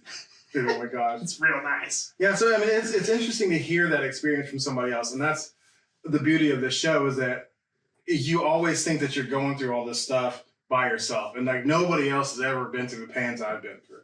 Well, going through the interviewing people in this show, thinking people have it together, thinking people are soaring high, whatever. Everybody has struggled through a lot of similarities in one way or another. That you're not by yourself. Like if you ever get into that way of thinking where it's like I'm the only one dealing with this, it's never true, and that's that's that negative voice in your head trying to make you feel alone, because isolation is the quickest way to break somebody down, right? Yeah, 100%. Man, deep stuff, right? I know. Some of it, like I thought we were gonna get like, hey, you know what, deep stuff, but it's better than like congressional hearings about UFOs. Oh yeah, no, we're not gonna go there on this show. Hopefully, ever. But as interesting as I think that stuff is, oh my gosh, I can't. Like it's the bandwidth it takes to get into the amount of deception that happens on like just in the whole world is too much. Like I'll let you do that on the news. Like I'm gonna let you guys break through these walls and find out what your investigative journalist did at that. I just want to talk about being who you are. Yeah, if your investigative journalism starts to involve congressional UFO hearings and whether it's a waste of tax dollars or not, then they might be missing some stuff on your home front. Oh my gosh. I don't feel like that's a waste of tax dollars though, because I want to know. But I want to know too, but just let them deal with it. Like we don't have to put a politician to the screws to be like, why are we talking about this? Let them do it, man. Just let them do it. That's never. Yeah, that's totally. Oh my gosh, I can't. That's it. Because otherwise, we're just gonna start rolling. Exactly. I'm gonna. Before you know it, I'm gonna be in a whole different field. I'm gonna be in like politics, like a political podcast. And I'm like, wait, how did I get here? Somebody help me! help me, Joe Rogan. How did we get here? Oh my gosh! All right, I'm gonna do a hard reset here. There it is. We had to do it. We had to get there. But I love Joe Rogan. He's podcast hero. I love how his podcast. He can move from talking about the most intense thing to then, like I was watching him and Theo Vaughn talk about the most ridiculous conversations. It was a wasp ejaculating and exploding because of the heat. And this is like actually happening. Theo Vaughn said it, so it sounded like it was a joke. And he's like, no, look it up. Look it up. Yeah. And he's like, Jamie, pull it up for us. Just like he would too. Hey, bro, look it up. And he did, and it was like, this is a real thing that's happening. But it was, he just navigates all these things, and it's all fun. And, I appreciate that he does it because I want to try to stay focused on the realm of being yourself. Because he's already doing that. Yeah. And certainly an art form. Exactly. It's definitely an art form. And he's got much more, he's more interesting at asking very interesting people. I want to start with everyday people. And so people can see themselves in my guests and can understand that they're not alone. Can you tell me a common misconception about the news or news reporters that is not true? And if there is one that is true, can you speak to that as well? Yeah, I don't watch the news because it's all so bad. Mm-hmm. I love that. I love hearing that. I said, when was the last time that you watched the news? I'll concede the argument that a lot of it is bad. Mm-hmm. And there's 2 routes that we can take on this. The route that I don't like is a little bit of shifting blame where it's when we put the good things on, you don't watch it. Like we've got a lot of years of research that shows like the old adage in newsrooms for a long time there in the late 80s, early 90s was if it bleeds, it leads. Yeah. Like that was a thing that was said that was like that was something they said and didn't blink. Mm-hmm. That's crazy. Think about that compared to what we talked about with connecting with the impact of the things that we say and what it would have on someone's day if they heard it for the first time. Yeah. You turn on your television in 1995. At that point, the news is appointment television. You're going to sit down there, maybe with your family, and see what's happening in your city. And the first thing you get is like boom, boom, boom. So I totally understand why that would have the rap that it does. I just cannot stand that. I've made it a point since I've been in news to find positive stories to tell, whether it's through nonprofits or events that are going on, or just really cool stuff. Like it could be anything from any kind of fundraising that people have going on to a kid who wins the mullet championship. I'm like, this is just cool, fun stuff to talk about. We just did one about Beat Baseball. They had the Beat Baseball World Series in Norman for anyone with visual impairments. Those dudes are getting after it. Yeah. They're crazy. So if anybody looks at that and sees those people having the best week of their life and tells you that's bad news, you're not watching, right? So that's definitely a misconception that we try to fight a lot. And I do think one of the things that does hold up is the idea of the watchdog. I think we, in our circles, we hold each other up, especially when they keep the people who are in charge accountable. For so much that we can see that does go on, and the stuff that they let us see, whether it's in meetings or board meetings or whatever, in any kind of, like a school board meeting, it's the first thing that sticks out in my mind. They always have that executive session, man. They always have those times where they shut the walls down and close things off, and that's your money. You're sitting in there, and when you pay your taxes, every time you get a paycheck and some of that money goes away, some of that money's going to them. And I think we really take pride in making sure that we can keep track of where that stuff's going, and that's going to the things that you want it to go to. If people are taking money and there's money from your taxes going to the jail and it's not being spent in a way that helps improve the jail or the conditions in the jail, then we want you to know about it. Or even if it's something that they spend money, anybody spends money on something where we think maybe it shouldn't be. Right. We're not going to tell you that it's bad, but we're going to tell you what's going on, and then you can see the impact of that through people's actions. So I think that the idea of the watchdog kind of mentality, keeping the powerful accountable, and making sure that the things that you want to happen with your leaders, a very old school, like pre-Constitution of the United States ideology there, right? Of checks and balances. We take that pretty seriously. That's good. Yeah, I mean, you answered that question very nicely. So I've personally taken, like I said, I don't watch the news actively, but I follow you. I follow Ashley Holden, who's no longer, she's out in Arizona now, I think. But I follow a couple different news stations. So if there's big news, that way I get it through, Instagram or Facebook or whatever, versus sitting down and having to see a lot of stuff that I don't really want to know about. We talk about bandwidth, and I'm trying so hard to develop as a person, as a father, as a husband. Whenever all that outside noise comes in, it makes me want to then try to develop as a person giving, as a better community member, and then all of a sudden, before you know it, I'm paralyzed. I'm not improving, doing anything.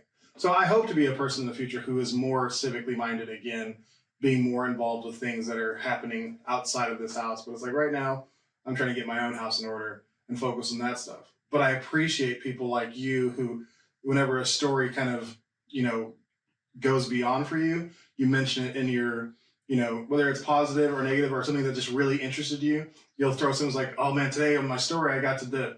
Or, 7 years ago, I interviewed the Master Sergeant from Full Metal Jacket. Oh, man. Or, I love seeing that stuff. That is really interesting to me. So can you tell me a story or two that from your time doing this that has really stuck with you and has kind of changed your perception of reality? Whoa. Oh, man. The ones that stick out. The first thing that comes to mind above and beyond everything is the Oklahoma Honor Flight. So again, every city I've worked in has been a military town. Not military myself. Grandfather on my mother's side was. One of the guys that was a role model for me growing up, his name was Carl Delau. He served in the 3rd Cavalry in World War II, was one of the mounted police officers in Cleveland, Ohio. They actually made the movie Kill the Irishman, right? And he was one of the investigators that movie was based off of. Incredible guy.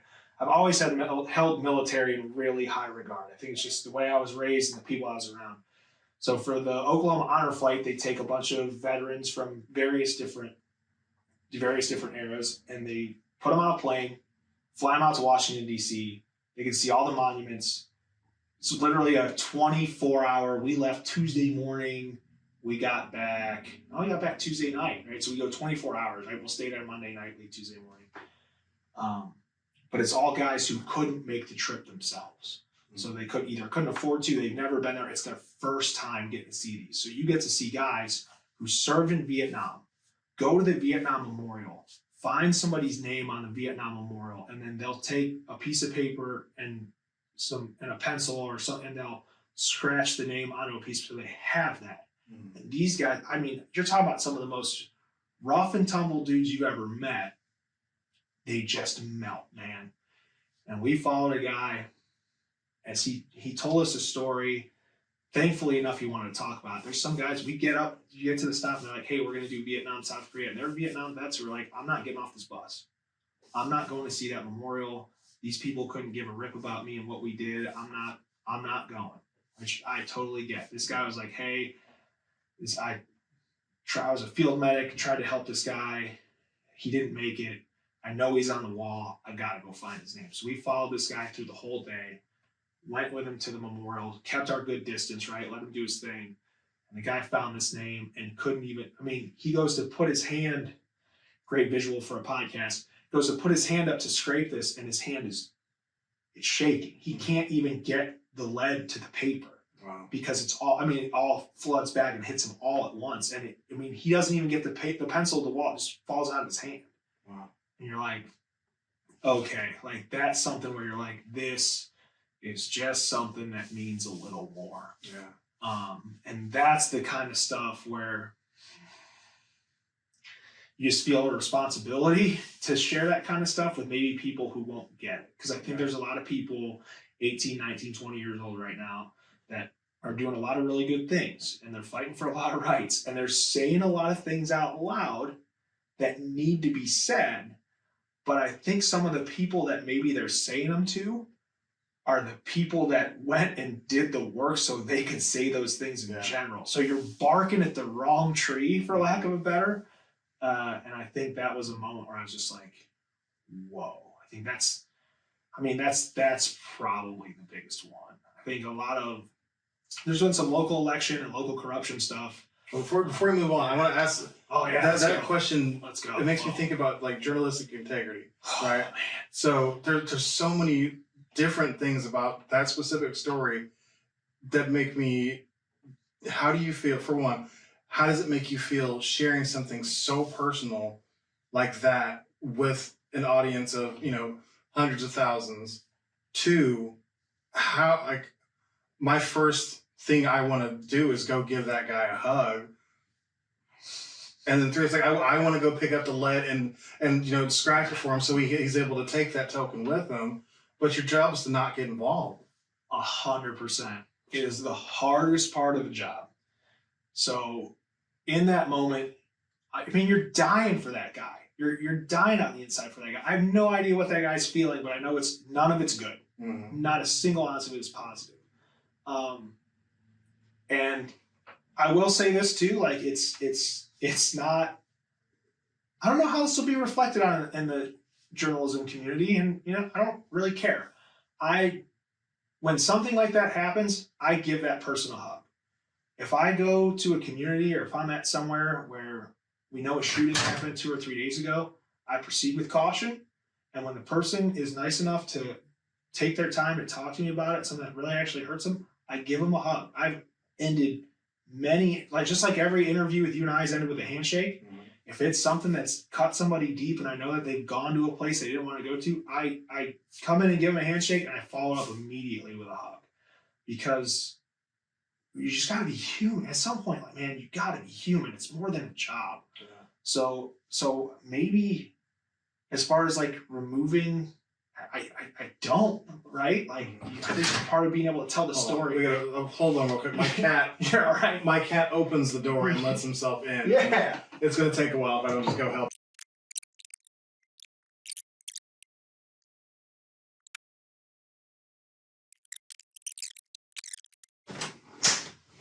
All right, so we're back. So that was funny. Welcome to the Alexander Circus of Animals. Life, man. No, Yes. I want a life happening. Well, there's also 3 kids that didn't show their faces, at least. So there's that. So we were talking about journalistic integrity. Yeah. And so for you, it's about just being human in that moment.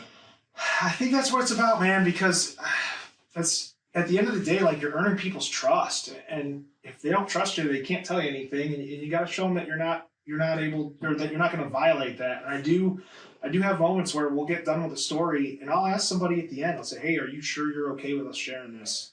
Which I think is something not a lot of people do. I think they get the story, they say, okay, cool, we got it in the can, let's get out of here before they say something. Or I'm like, hey, are you sure? Like, we don't have to do this if you're not comfortable with it. Has anybody ever said you're... A couple times. And let me tell you what, like, when you're up against a deadline, that stinks, right? When you get an interview at 3 o'clock and somebody's like, you know what, I'm not okay with this. And you know, that in one ear, you're like, I hear what you're saying. On the other side of your brain, you're like, well, we have this, and it's really good. But I think you just got to make sure, because again, it's. So what do you do? Do you just pull the plug on the story and? Would you find another way to tell it? Wow. You find another way to tell it. So the cool thing about telling a story in any capacity is you're working with a couple of different senses. You're working with sight. You're working with ears. So there are times where, like, if that happens, I'll go to a neighborhood, like, where something happened, and I'll close my eyes. I'll stand in the middle of the street. It's probably not smart, kids. And I'll close my eyes and I'll listen. And whenever I hear, boom, okay. So maybe instead of my vehicle telling the story is this person and their heartbreak or whatever emotion is that's happened, maybe there's a styrofoam cup rolling down the street. Mm. It's a pretty quiet day here on fill-in-the-blank Avenue. You can even hear this because the whole neighborhood's feeling a loss today. Mm. Right? So you got to get creative. You got to get outside the box here, but you can find another avenue to tell the story. Yeah. So, and maybe then instead of maybe having the sound from the mother or the family member, maybe you just talk to a neighbor and say, hey, like, it's kind of crazy what's happened here, man. What are you thinking? Like, what's going on with you? Yeah, it's just nuts. Like, we're just trying to stay aware and stay safe. So you can, every news story, you're kind of looking for 2 different voices, not including your own, right? So my idea of a story is the people are telling the story, and then I'm connecting. I'm just the connector. I get you from one person to that one soundbite to the next soundbite. So I actually lay them out in the order I feel like I want them. And then my voice will just be the facts to get you from A to B. And then I'm the facts, they're the emotion. So you can kind of find some different ways around it. But it can be tough. But I think it's something, again, just a little humanity goes a long way. Because I think when you talk about misnomers with the news, they just want their story. And then they're out of here, man. You'll never see them again. Well, don't be so quick to judge. So, which with you specifically, doing the Project Life stuff, I worked with several different news stations. You were one that always followed up with what you said you were going to do. Everybody says, yeah, we'll send you, when we're going to air this, or we'll send you a clip, or all this different stuff. Mostly never happened. You always followed up when you said you were going to follow up. The conversation we were supposed to have, we had. I appreciate that so much in a world where it was not common for me. Everybody was, they wanted me because the story was timely, and they're like, yeah, we can get a pop off of this, and which same, like, it's a networking relationship. It's like I wanted the attention for Project Life, so absolutely we can write, and I'm okay with that. But then whenever you promise something else, like, fulfill that engagement. Like, it's a deal. Just whether it's transactional or not, let's just make sure we fulfill all of it. And most of them were not like that. It was frustrating. That's a bummer here. Yeah. It's like, I'm looking forward to seeing what this video looks like, or looking forward to using a clip of it to post on the department Facebook or whatever. And then it didn't come, and it was like, well, okay. Well, I was thinking about like your end too. Like you're gonna tell your bosses like, "Hey, look at all this. So we did this, this, and this to help promote this thing," and they're like, "Oh, really? Where's the thing?" Like, we did it. I swear. Like, I'm not making it up. Exactly. They whenever they saw it on the news, they're like, okay. Yeah. Luckily, my capital with that part was pretty good. Yeah. There was no questions about whether or not they thought I wanted to be on the news too much. I'd gotten accused of wanting the attention, and I didn't really care about the attention for me. I cared about cared about Project Life getting attention, and eventually getting the money and the being able to provide the service it provided. Which I still will say, if you guys are in need of smoke alarms, call 316-BEEP. Go to okc.gov/fire. Get yourself smoke alarms, because it is the easiest way to go to sleep safe at night and make sure everybody wakes up safe. So I still push that. Yeah. Because it's important. But that's not my job anymore. Now I just want to talk to people. Man, that's like, it's such when you get down to it, it's such an important job whenever you're talking about telling somebody's story. I mean, and you have to take it in a way where, like, I get to help facilitate you tell your story. I don't have to do anything to manipulate it at all. It's not in my hands to take it and mess it up after this. It's like, maybe I could mess up the sound quality, or I could, maybe there's things I guess I could do. I could actually delete the whole thing, but outside of that, there's not a whole lot I can do. You have to take this and you have to like paint a picture with different aspects of the story to try to be as true to the situation as possible. Like, is that hard? Some of them, yes, and some of them, no. So the ones that are harder are the ones that are more fun. So the anytime there's like breaking news, right? You kind of just stick to your what you know, right? The who, what, when, where, why. You give them that stuff, you give them the facts, and you kind of let them decide. So that stuff kind of writes itself. The vehicle at which you do that might change here and there depending on who you've talked to and what you have. You have a lot of sound from people that were there, or is more of your sound like from officials or like public information officers. It might change the way you do it just a little bit.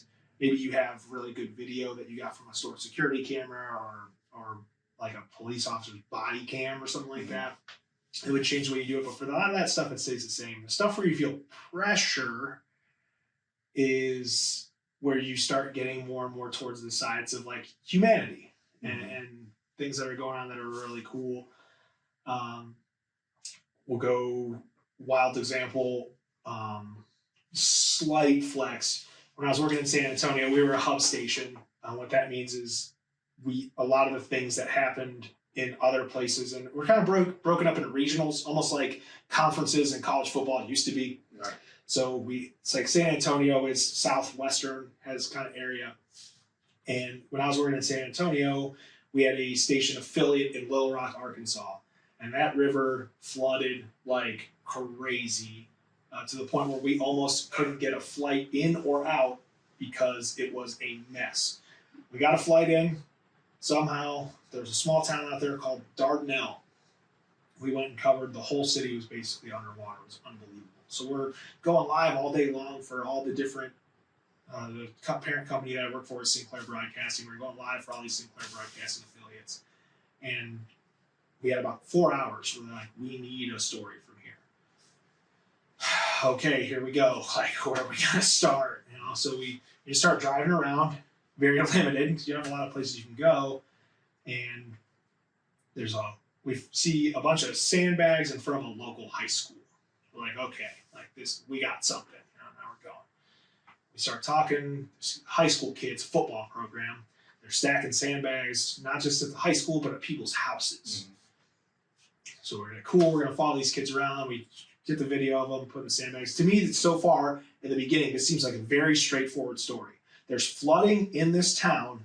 Look at what these high school kids are doing to save their city. Right. Pretty cut and dry. I'm like, I know exactly how we're going to tell this story. In my head, I'm already going through the checklist. Going, okay, I need this, I need this, I need this. I need to talk to them, I need to talk to them. This is going to be great.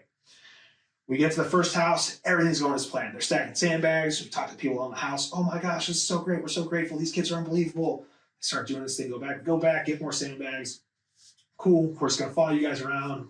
We don't know where we're going. So we get to the second house. They're stacking sandbags in the second house. We take a step back, taking a break. I'm working with a photographer. Thankfully, Paul's a rock star that weekend. He's getting a bunch of shots. I'm looking around. So how it usually works is, again, great podcast visuals. He's looking left. We'll try to paint a picture here. He's looking left and shooting video on the left. I'm looking everywhere else.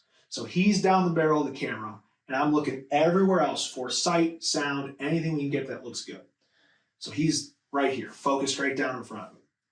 I look over to the basically 180 degrees away from him.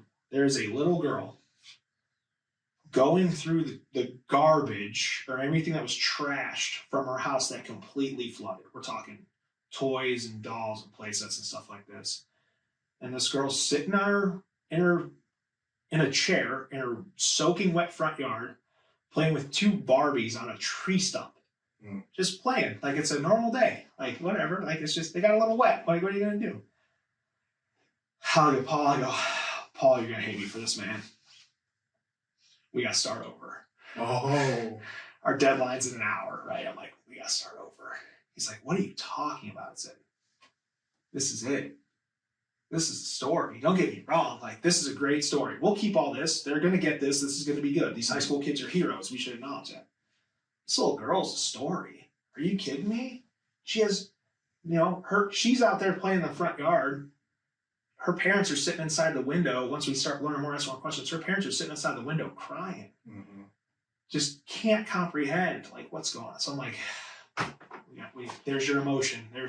If you want somebody to understand and fathom what's going on, it's not from these high school kids that are doing the work to get done. It's this family. And you're like, oh man, all right, here we go. So you just kind of resettle up and retool and you get going. When we told the story through them, we had the high school kids lay a couple sandbags in front of their house because they were going to. So we say, hey, like, let's get these. You're definitely part of this. But so stuff like that, man, you get going and you think it's going to be one thing. You go out there, you're like, okay, we got this great story. High school kids sandbags is great. Good sound, right? Thud, good loud sound. We got everything we need to tell the story. And then all of a sudden you see this little girl just shatters. So when you're going humanity, long answer, short question. When you're going humanity, that's what makes the difference. Yeah. That's what makes it. You can have everything you think you need, and then at the 11th hour, it can totally pivot because you see something totally crazy. And that went from a puff piece to a heart wrenching story. Crushing. In just a fraction of a second. 10 seconds. Yeah, 10 seconds. And that's a story you easily could have passed. You could have passed that opportunity and. Yep. Not captured the devastation that we know really was happening in this town, and you chose to throw everything away and tell that story because it was important.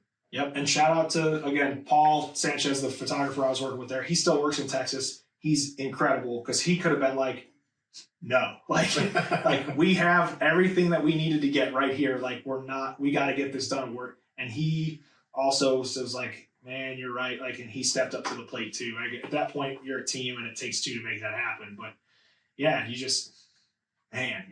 all of a sudden, it's just boom, just explode. It went from, exactly what you said. It went from a cut and dry piece where we could have showed you the first 3 seconds of that story, and everybody would have known what would have happened and where it went to, and it totally changed and went to one of the better things that we've ever done.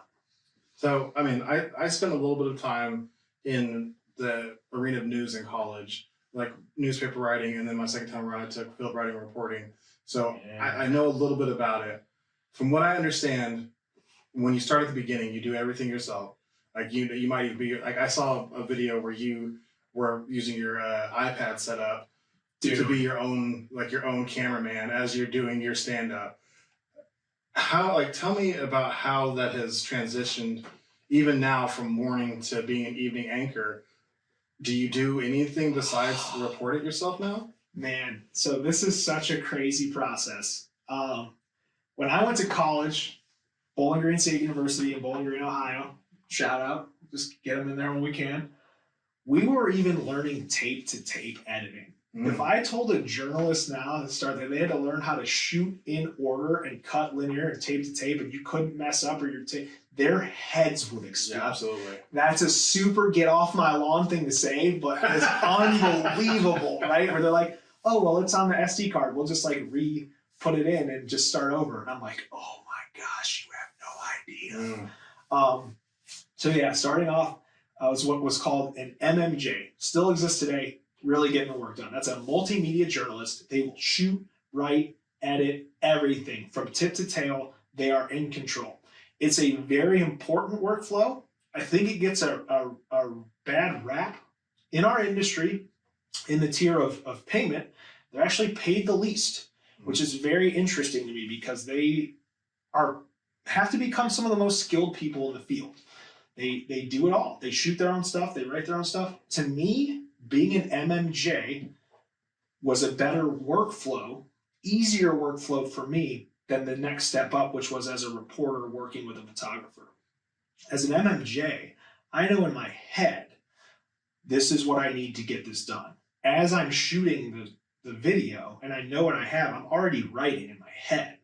So you learn to be efficient. It's really important for any reporter to start as an MMJ because you learn that efficiency and you learn speed, right? Speed and precision all at once. So that's your first step. Everybody now starts there. Some people have made very long, very good careers there. When you move up a step from that, air quotes on step up, because again, it's just pay scale, that would be a reporter. So now you're working with a photographer. The photographer will shoot and edit. So they'll shoot the video, they'll edit the video.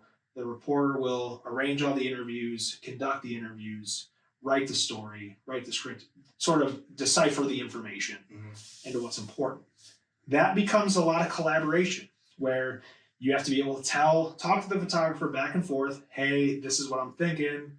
So now you're having to have these thoughts of how I'm going to put the story together, but you have to have them out loud and with another person who may be like, we can't do that, or I don't know how to do that, or I don't understand what you're saying. Can you describe it to me better? So it becomes more of a partnership where you kind of work together. From there, you sort of branch off into two different. So when you're a reporter with a photographer, you can be sort of one of three pieces. You either settle in as an MMJ, you can report in the morning, which is a little different, but you're still reporting with a photographer. You can report in the evening or during the day side with a photographer, or you can be an investigative reporter, which now becomes, instead of turning things daily, you're doing these in-depth projects where you're working hard. And it becomes a lot of, open information, ask requests, and you're going deeper. So you'll get like a week or two at a time to sort of put these things together. Now those become more like 3-minute movies. And then the responsibility is still all on the reporter to do to fill out all the paperwork, set up all the interviews. It's all on the journalist at the point. Yeah, a lot of places that I've been have had teams, especially when you get into investigative, they have teams. So there's usually like 2 or 3 investigative reporters. There's like a projects manager behind the scenes that will help. I know at Fox here in Oklahoma City, we have an incredible, really our team is like one person behind the scenes, and she is a rock star. So yeah, but it's still, as far as getting the information, the interviews, it's on the reporters to figure that stuff out. And then you kind of take what you have and you start putting it together. Then you go to the anchor side, which is a little bit different, right? So you're kind of coming in. It's more considered and viewed as a leadership position because you are the face of what's going on, and you most of the time the delivery method, you're conducting traffic. And you have a lot of editorial say on what's going on. So usually your anchors are the people who have a lot more experience.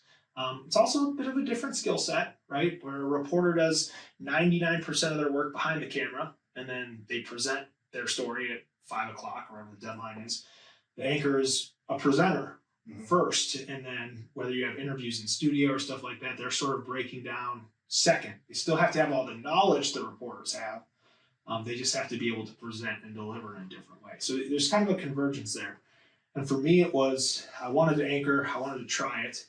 So they started like giving me I anchored in South Dakota for 3 years, which was great, but it's like market 172, it's super small. So you can be an anchor in a small market just by staying around. Yeah. So when I got to San Antonio, they were kind of, oh, whatever, well, maybe you've got some experience, that's great. So they started having me do like Saturday nights. And that was always one of my things was I don't know how to say no most of the time. Most of the time. I'm getting better at it. But so they'd be like, who wants to work Saturday? So sure, I'll anchor on Saturday. Why not? I could use the reps. And then I said yes every time. And so instead of who wants to do this, it was just, well, Adam's going to do it. Right.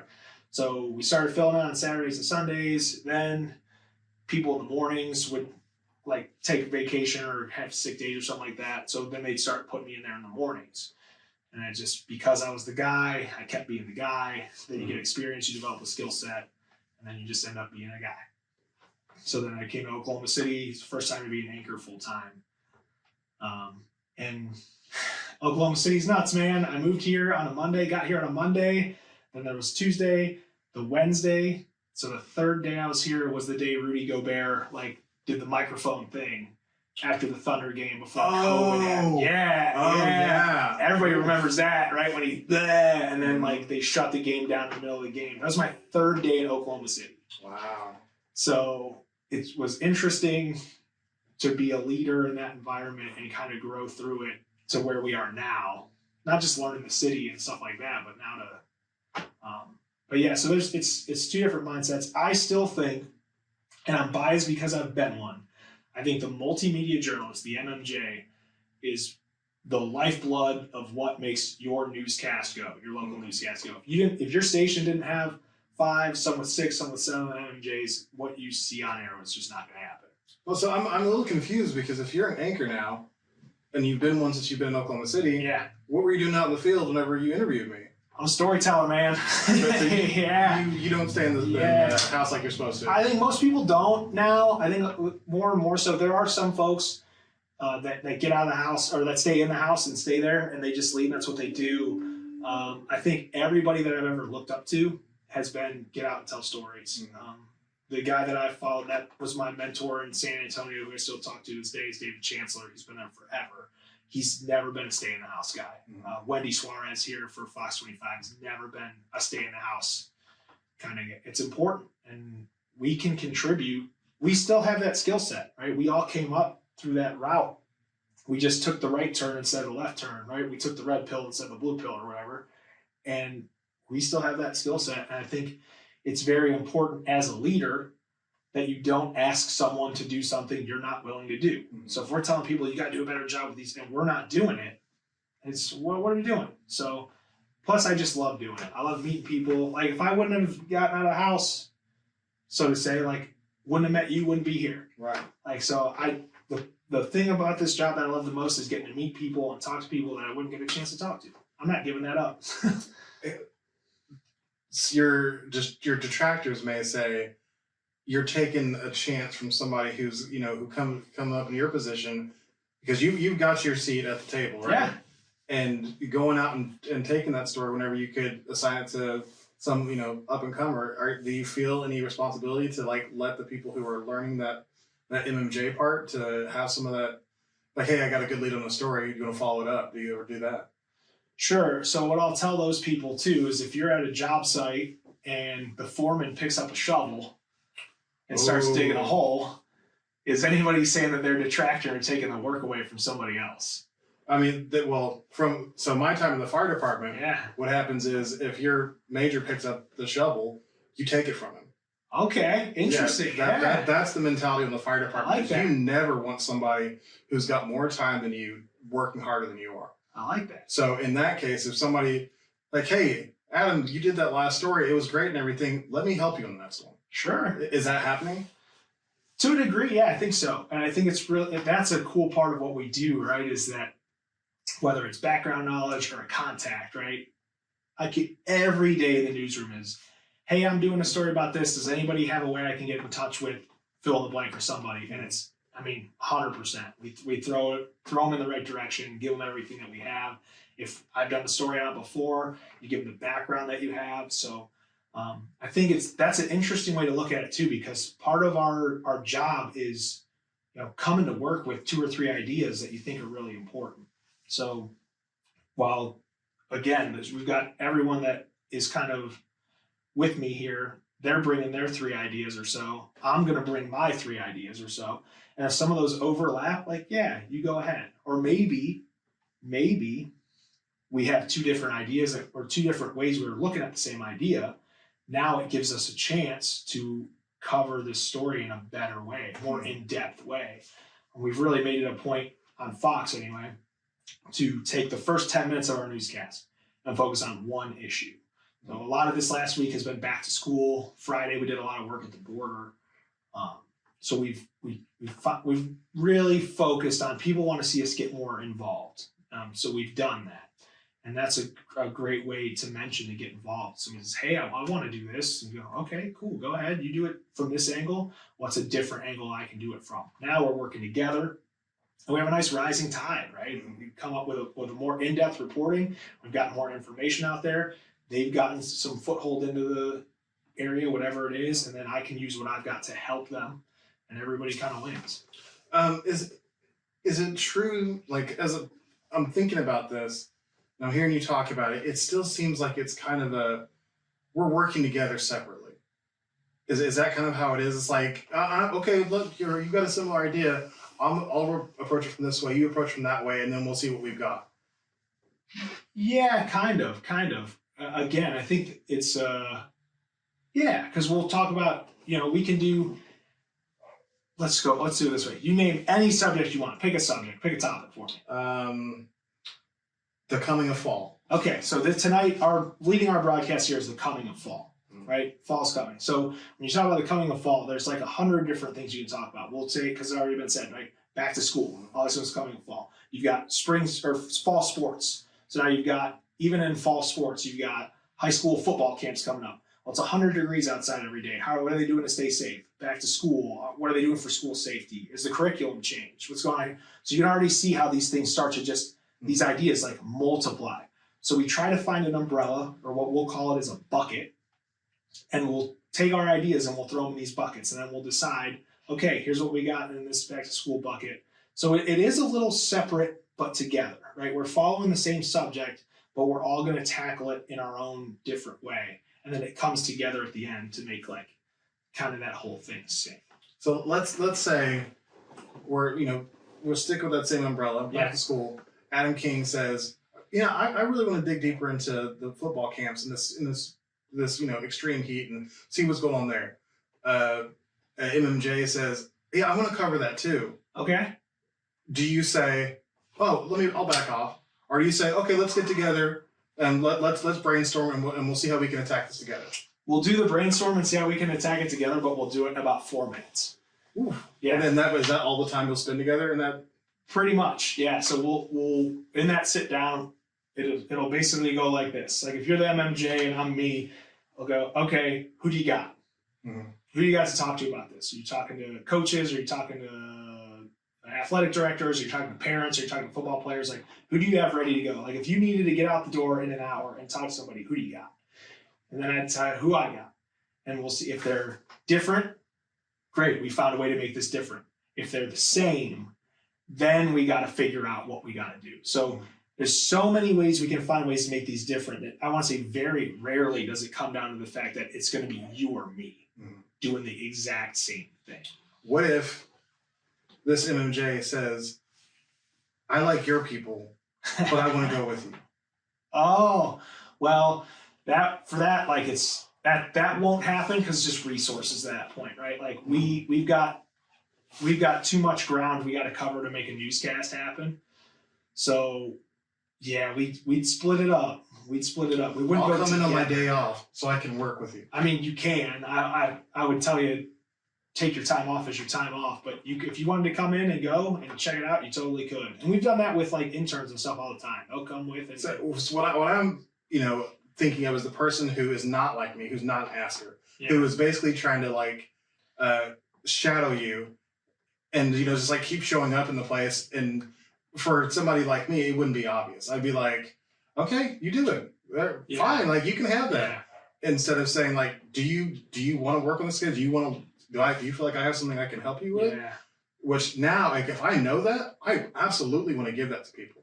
If there's something I can offer them and they want it, I was like, just ask me. I'll give you whatever you want. Yeah. But a lot of people are afraid to ask. Yeah. And so I'm curious if that freedom of information exists within your career, where if people kind of show interest in the way you do things, is that something that you share, or is it almost like the way I do things? That's my style. You go find your own way and let me know when you get there, and then we'll attack it from different ways. Yeah, we'll definitely share because we're on the same team, which has been really cool. And I think in this instance, where that stuff will come from will be if someone who's maybe a little newer has got what they think is a finished project, and then they'll come to me and say, hey, can you take a look at this? Or maybe they don't ask me. Maybe I'm just like, oh, so-and-so did some of this. I'm just gonna take a peek at it and see what it looks like. So it definitely helps in that instance to be vocal, but I definitely understand what you're saying. Like, are we making sure that the people who aren't vocal are still getting the opportunities that they need or crave? I mean, let's put it that way. Right? The opportunities they crave to get better. And I think they are, but I also think that depends on the leadership and the culture that you have in the newsroom, which would start from the anchors on the way down. So if you have anchors that are kind of rigid and not very helpful, it's going to kind of kill that environment. And it's going to make people that are already nervous to ask, they're never going to ask. Whereas I try to be a leader where if anybody wants or needs anything, like, you just got to say something, right? And it's, I understand that can be hard, but I think that's on me as a leader to make sure that we've created an environment where they feel comfortable doing that at any capacity, right? And we can get them through that. So they definitely will get their opportunities as long as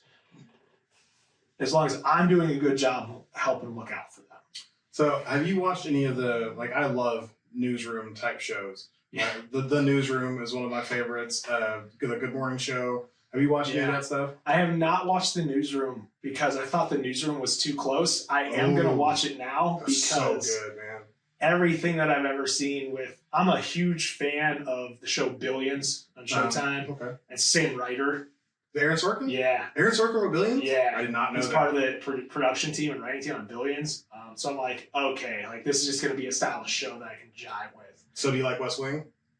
Yeah. And I watched the morning show. I'm watching it with my daughter right now. Yeah, there you go. I love Aaron Sorkin. He's amazing. Yeah. So from that, what I've learned, I like, and if you saying The Newsroom it's a little too close, is good, because like I take a lot from Aaron Sorkin. I'm like, this has got to be pretty true. Yeah. Because he does his research. For dang sure.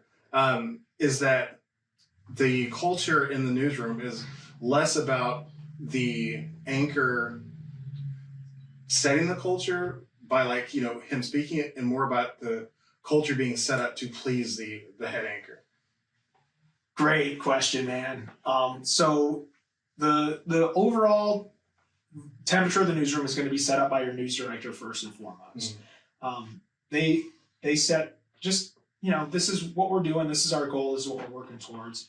And most of the time their hires for anchors will be somebody that they know will echo that sentiment. So if you want to think of horrible sports metaphors again, if you want to think of the news director as the coach, and then the anchor is going to act like the team captain. So when the coach is gone, the team captain is going to keep pushing that culture and let people know what's going on. Unfortunately, folks, it's not like Anchorman. You can't just like walk in there and be like, this is what we're doing today.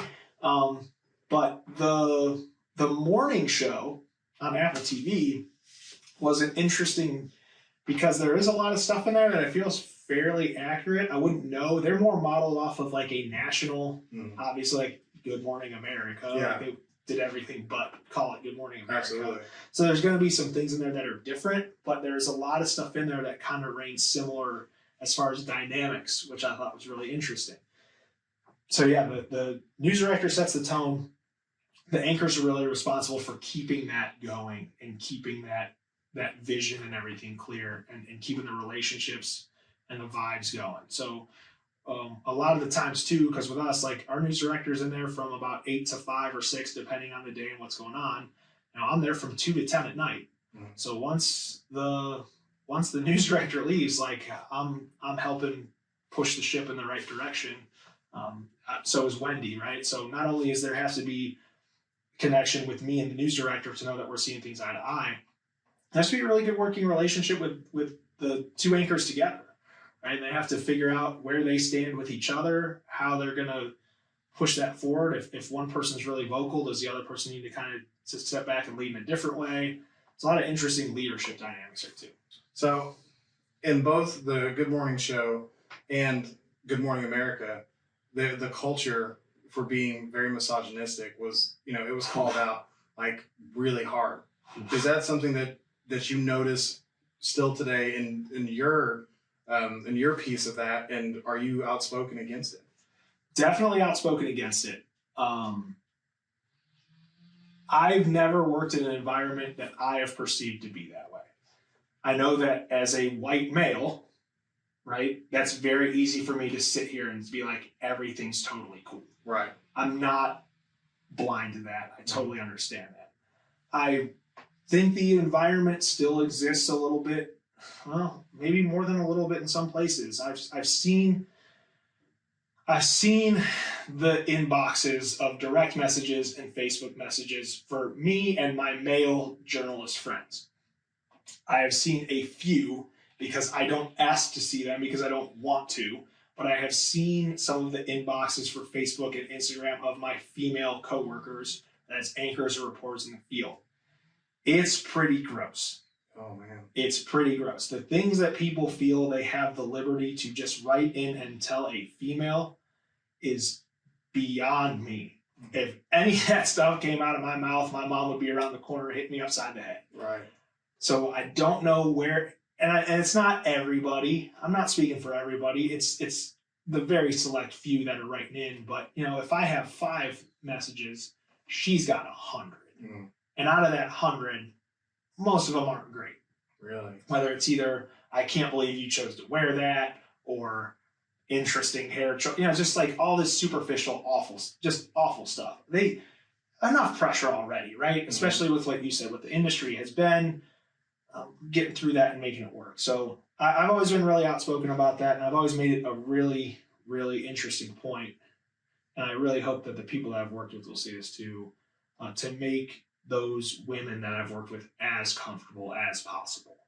So it's the direct message. It blows me away, man. So, like in this leadership position you're sitting in now, do you have opportunities to address the staff, and do you use those opportunities to talk about things like being respectful of sexual harassment type stuff, and misogynism, also being more true to this show about allowing people to show up as themselves and accepting them? Is that something that you have an opportunity to address? I won't address a room. I won't get up in front of a room of people sitting down and be like, hey guys, everybody be cool. I will address that in my action and demeanor every day. So I really make it a point to stay positive with everybody. I come in, even the people that are only going to be there for an hour or two more, I'll come in, hey, what's going on? We got good stuff going on today, super positive, keep everybody going. People are weird, man. We're all weird. And I think if as a person who grew up feeling weird, it feels like you have said some things where you could echo that sentiment as well, right? If I would have just had one person lean into that with me a little bit, I'd have been fine. Yeah. But it was everybody, as soon as I was weird, they pulled away. So I make it a point to lead by example. And if somebody says something kind of weird, I'll lean into it with them, and I'll be like, hey dude, let's talk about, this is fine. We can talk about this stuff. It's okay. So it's not so much of a get up in front of the room and address it, because HR and they do all that stuff too, where it's hey, everybody be cool. But as far as the letting people know they can be themselves, that is super important to me. Mm-hmm. And I think it's, again, because of just how I've done it and where I've been and where I'm going and what I've felt, that I think it's important to let other people know that they can feel it too, and it's okay to feel that kind of stuff. So yeah, it's not maybe as an official capacity, but I've also always been more of a lead by example as opposed to a lead by this is what we're gonna do. So in this, this is not to call you out. Sure, I'm definitely not trying to put you on blast, but I'm curious if you've ever considered the effect of somebody who is so lead by example. This person's always doing it right? That when you have somebody like that who you can look to, it makes you feel good in one way, but when that person stands up and not only leads by example, but says, hey, I want everybody to put attention on this thing and do it, everybody's like, oh crap. Yeah. Adam, who always leads by example, is speaking on this thing. And it holds a lot of weight. And it's something that you generally only have to ever talk about one time, because everybody then knows where you stand on it. Yeah. And then as new people come into the team, they say, Adam doesn't put up with that crap. So you better, none of that, none of those racial jokes or, whatever. It's important to see people like that especially who don't look like me, being outspoken about that kind of stuff, because it makes you feel so much more welcome whenever it's not just me and you. I know you're talking about that to everybody, because I'm not privy to the conversation you have with John and April, and it's whenever it's just us talking. I'm like, I know that I've had people in my in my life tell me face to face, like, we're cool, dude, like, I really like you, and then put me on blast in front of the team, and really put me down and say, oh yeah, like, yeah, he's so fat, like, you need to work out harder, Bruce. And it's like, dude, we just had like one of the best conversations I've ever had, kicking it, being friendly, having a great time, and then as soon as we go out in front of the officers, throw me under the bus. Yeah. So, but then having somebody in a different situation stand up and say, hey, this isn't okay. It makes you feel so much safer. So, and I'm not challenging you. I'm just, something to think about, something to chew on, because you are a white male, and there's no way that you can ever understand how being so different as soon as you walk into a room can feel. Both being female, I can't understand that, but also being a minority. Like, both of those things you can see as soon as you walk into a room is that I'm different. Yeah. And usually I'm one of the only ones who look like me in a room. So when somebody stands up and say, we're going to be accepting of everybody, and they get to be how they are and just do their best job, and that's all that matters, it's like, wow, this place is amazing. Right? Yeah, I think that's a good point too. I think it's definitely something. I think it's just a great point to bring up and something to be more aware of, right? I think because that's a great point to say. It's one thing to live it and do it. It's definitely another thing to say it, right? And I think that's 1,000% right. And maybe a little bit of a spot that I can be more. I know you're not saying it to put anybody on, but I do think like that's part of living, right? Is when somebody says something that's right, like that's right. Right. And I think to do something like that will help make it right. I think that's a great point. And that's something about, me honoring myself is I couldn't let you leave and not say that thing, because it's something that's close to my heart. Yeah. And being willing to step into that discomfort and say, like, I really am not trying to put you on blast, but have you thought about this? Because I've been in so many situations with white men where I've had conversations with them, and they're just like, I never considered this thing because it's never been a problem for me.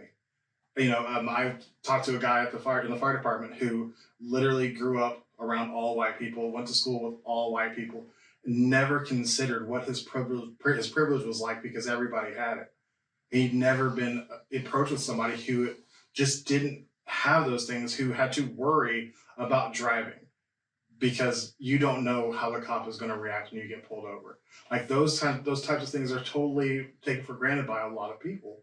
And I don't want to get off my soapbox because it's something that's important to me.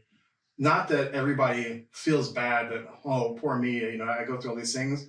No, understand your privilege and use the power that you have to help people live a more equitable existence.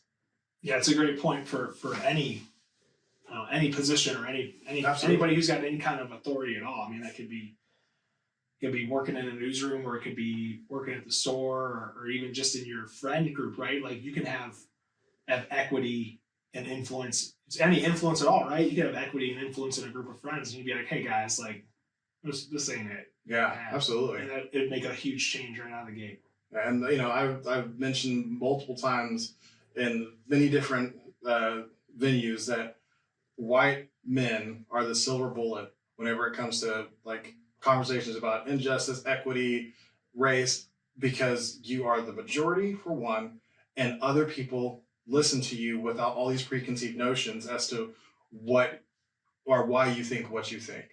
As soon as I start talking about inequity, people are going to say, oh God, here he goes again. Because I'm just another black guy who's upset about the way the world has treated me. Somebody who hasn't been through that stuff says, hey, let's look honestly at equity and the way that people are treated on this, in this society. And let's have a real conversation about it. Everybody takes the conversation much more seriously. They're much more honest about it. They're much more open to it because they're not immediately on the defensive. Yeah, do we think that's, man, I totally agree with what you're saying too, because we've watched it play out, especially over the last 3 or 4 years more than anything. And like, at what point do we get to a spot where like the loud voices, because we saw a couple places where it spilled over and overflowed, right? Like the voices got so loud. We're like, we're not letting you just roll your eyes and brush this off again. Mm-hmm. And then you get to a place where like Seattle happens, Mm-hmm. like, or Minnesota happens. And you're like, what?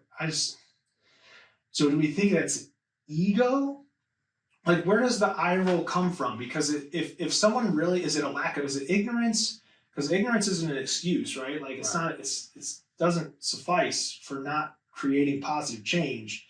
So do we think it's ignorance where people, because I think people who really understand the issue and kind of understand the direction, and while, again, we've mentioned, I will never truly understand, and I completely agree with that, but I'm definitely learning, and I'm definitely trying to get a grasp on what has happened and will happen if nothing changes, Mm-hmm. and help push that in the right direction.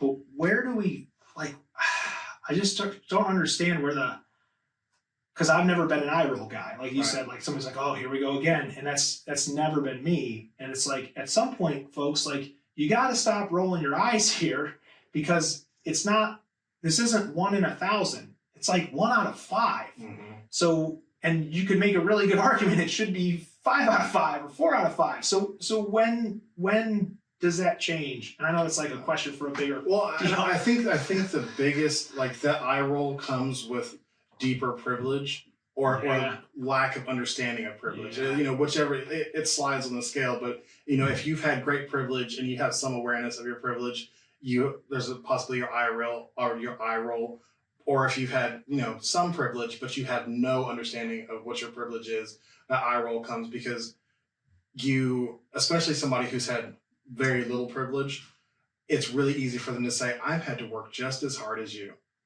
Sure, you might have had to work just as hard as me, but you still started at a place where you didn't wear your identity on your skin. Like, it's just like, you cannot debate that fact. Mm-hmm. As much as, people want to say, well, I don't see color. That doesn't help, because my other people did, and they treated people who look like me a different way because of it. So not seeing color is not the answer to the problem. It is a matter of being aware of how you have had a different starting point in this life. Whatever you've been through, whatever other things took away from that starting point, you still never had to wear your starting point on your skin. Socioeconomic status, it does affect the way that we're all treated, but it's different. It is also something your family had a chance to change. Yeah. And that's unfortunate that they didn't for you.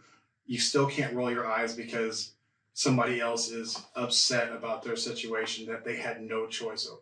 Yeah, I don't see color to me feels like brushing the problem aside. Oh yeah, it feels to me like a blanket answer to, oh, well, I don't see color. So that's not, the answer to the problem is not disregarding the problem. Mm-hmm. It's the I don't see color. You need to shake those people by the shoulder and say, well, you need to. Absolutely. Because it's a huge dynamic of what we're dealing with. It's the dynamic in what we're dealing with and talking about here. So almost to a degree, that sounds to me like more privilege, right? It is. It's must be nice to not see color. Exactly. It must be really nice to not ever have to worry about it. Because for a lot of folks out there, like, it's the only thing they see. Mm-hmm. It's the only thing they base the decisions off of. Yes. And thus the disparity that gets created when that is the only piece of information you're making these large decisions that impact entire people's lives on, including, this is going really into a deep news nerd level here, but if you really want to talk about, you make these decisions based on color alone, which impacts neighborhoods and zip codes, and we've statistically shown that where you are from and the zip code that you are in and the people that you are surrounded by, where the money goes to those, it's a mess. It's an absolute mess. So now I'm getting all riled up. The people that say I don't see color are actively, to me, ignoring the problem, and not, it'd be like, oh, 50, or like you give them a statistic about robberies, like gunned and armed robberies, and they're going like, well, it's not, whatever, like robberies are just going to happen. Right. No, like, let's not, I can't. I just can't. Like, I get all, don't say, like, you need to see it. If you say you don't see it, you need to see it, because once we all see it, then we can recognize some of the systemic influences that that's having, and then we can start to answer some questions, because it's not like taboo for some people. Well, and unfortunately, on the other side of that privilege is white guilt, which then also shuts people down from being able to look at the problem because they feel too bad to talk about it. They feel so overwhelmed when they look at the situation. They just can't. And once again, that is a reverting back to privilege. Is like, you just can't. Well, I just have to. Yeah, like, right. It's just like, again, I'm sorry that it's too much for you. Must be nice to be able to like, Exactly. I'm having a day. Maybe we'll get to that tomorrow. Must be nice. And and these things are important to me. Like, I've got my views and my opinions, but on this show, my main role is just to ask the question, are you thinking about it? And is it something that you allow to shape your identity? And I hope it does. And I hope that it makes you ask the question on a daily basis, am I doing enough to help support people being their best selves, in my space? Like, especially as you're raising into leadership positions, you get to help affect what the space looks like. And unfortunately, you can only be so passive before you become a person who is co-signing behaviors that you don't like. And at that point, you have to be proactive in saying, I mean, you don't have to. You don't do whatever you want. But if you want to not be part of the problem, you have to be part of the solution. Or else, once again, you're just passively being part of the problem. And once again, I'm not saying that that's what you're doing. Right. I wasn't coming at you. No. This went much deeper than I did first go and ask the question. But it happens. I'm going to try to rein this in because I don't know what your day looks like. We've already gone over 2 hours. And, this is what happens, man. People get talking. So I've figured out my superpower. It is to make people forget any obligation that they have and sit down and just be in the conversation. Yeah. Like, that's my superpower. And I did not realize I had that. But everybody who I've sat down with, especially my last guest, Peter Evans, he is like, I didn't think we were going to get through 30 minutes. 2 hours later, he's like, wow, what just happened? Yeah. And it's like, I just allow you to come in and be yourself and just have a conversation. And it's been amazing. Like, I think that you really shared a lot here, and I hope people take as much from it as I have. And I hope it's been good for you as well. Is there anything else that you want to share with our audience? No, man, I do appreciate it because I think, especially in the last, we got lost in it, but I think especially in the last half an hour, it's going to be nice to come through this and literally I'll go to work this afternoon and I'll have something to actively think about and put into practice, which is awesome. So not only are you helping out the people that are listening, you're getting a little into the people that are here too. So it's not just coming in and talk about it, right? Like I will actively go to work today and think about like making sure that I make it a point to let these people know that I'm working with it. Like, hey, like be yourself, do your thing, and let's make sure you have what you need. The only stuff that I'd like to say right now is just support your local news, man. Like, we're out there, we're doing the good things, we're doing everything that we can. We get it, right? Like, not everybody wants or needs everything that we have to offer, but we are going to offer some awareness and let people decide for themselves. I mean, it's always been what it is. So we get a weird spot being Fox News affiliate. Mm-hmm. So we're not like Fox News. We're not like, I don't have Tucker Carlson on speed dial. It's not one of my boys. Like, it's just how we get on the air. So support your local news. Keep doing the things that you need to do to make yourself feel good. I always like to tell people to just be you and be unashamedly you. I know that that's not as easy to do as it's said, but I think if you just take one moment and be yourself in a moment where you thought maybe you should pull back, if you don't, I think you'll like what you find. Always try to tell people just stay active and get moving, stay healthy, take the first step. It's the hardest part. And then, man, just be cool to each other, man. Like that's all I got. I think it's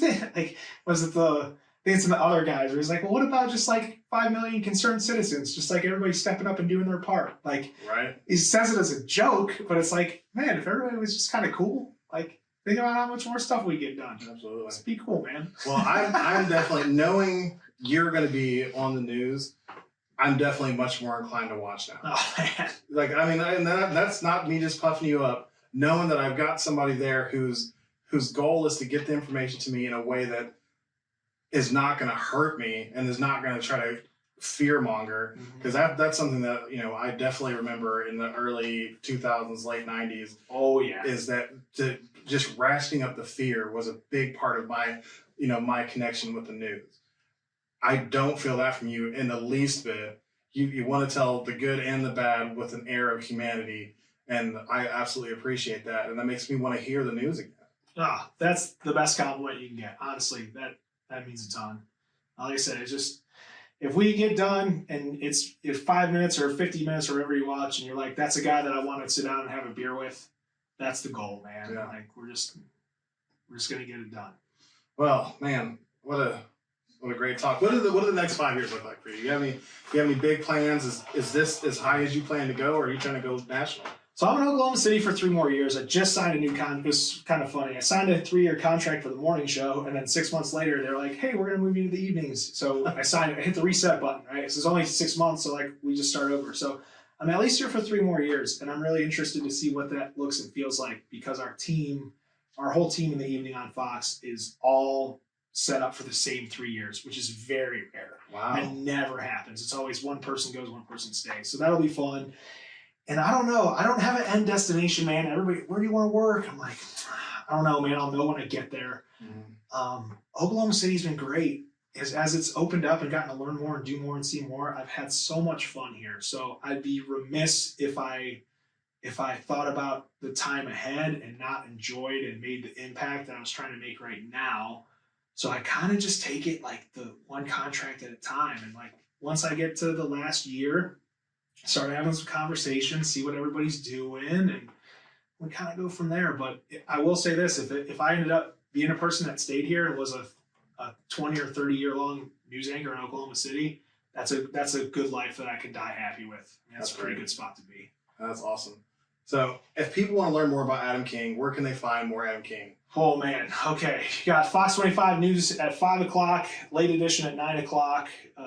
That's check your local providers or whatever that is, and also okcfox.com for a lot of the work that we go on, and then everywhere else, man. Facebook, Instagram, Twitter, all that stuff. If you search Adam King, it's actually a more common name than I thought. If you Google Adam King, you're gonna get a dude who was on The Real World for MTV. Oh, really? Way back in the day. So follow him. Doesn't look anything like me, so follow him. Like just give him a shot, right? Like rising tide.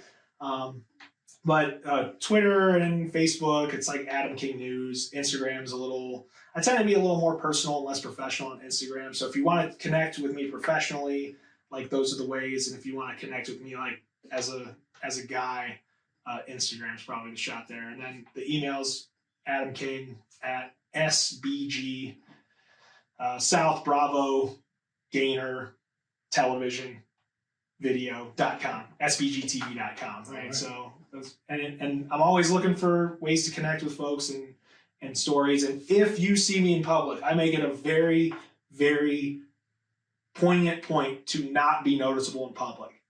If you get me and you're like, whoa, I know that guy, we're going to stop and we're going to take a picture. It's like a Where's Waldo thing. It's like, if you can do the homework and figure me out and find me out of the crowd, like we'll take a picture and do a thing. I never mind doing it. But I do try to keep like the lowest profile that I possibly can. But I'm never averse to saying it. I always appreciate the people that appreciate it. I mean, I could tell you what Jimmy works out at, but I'm not going to do that.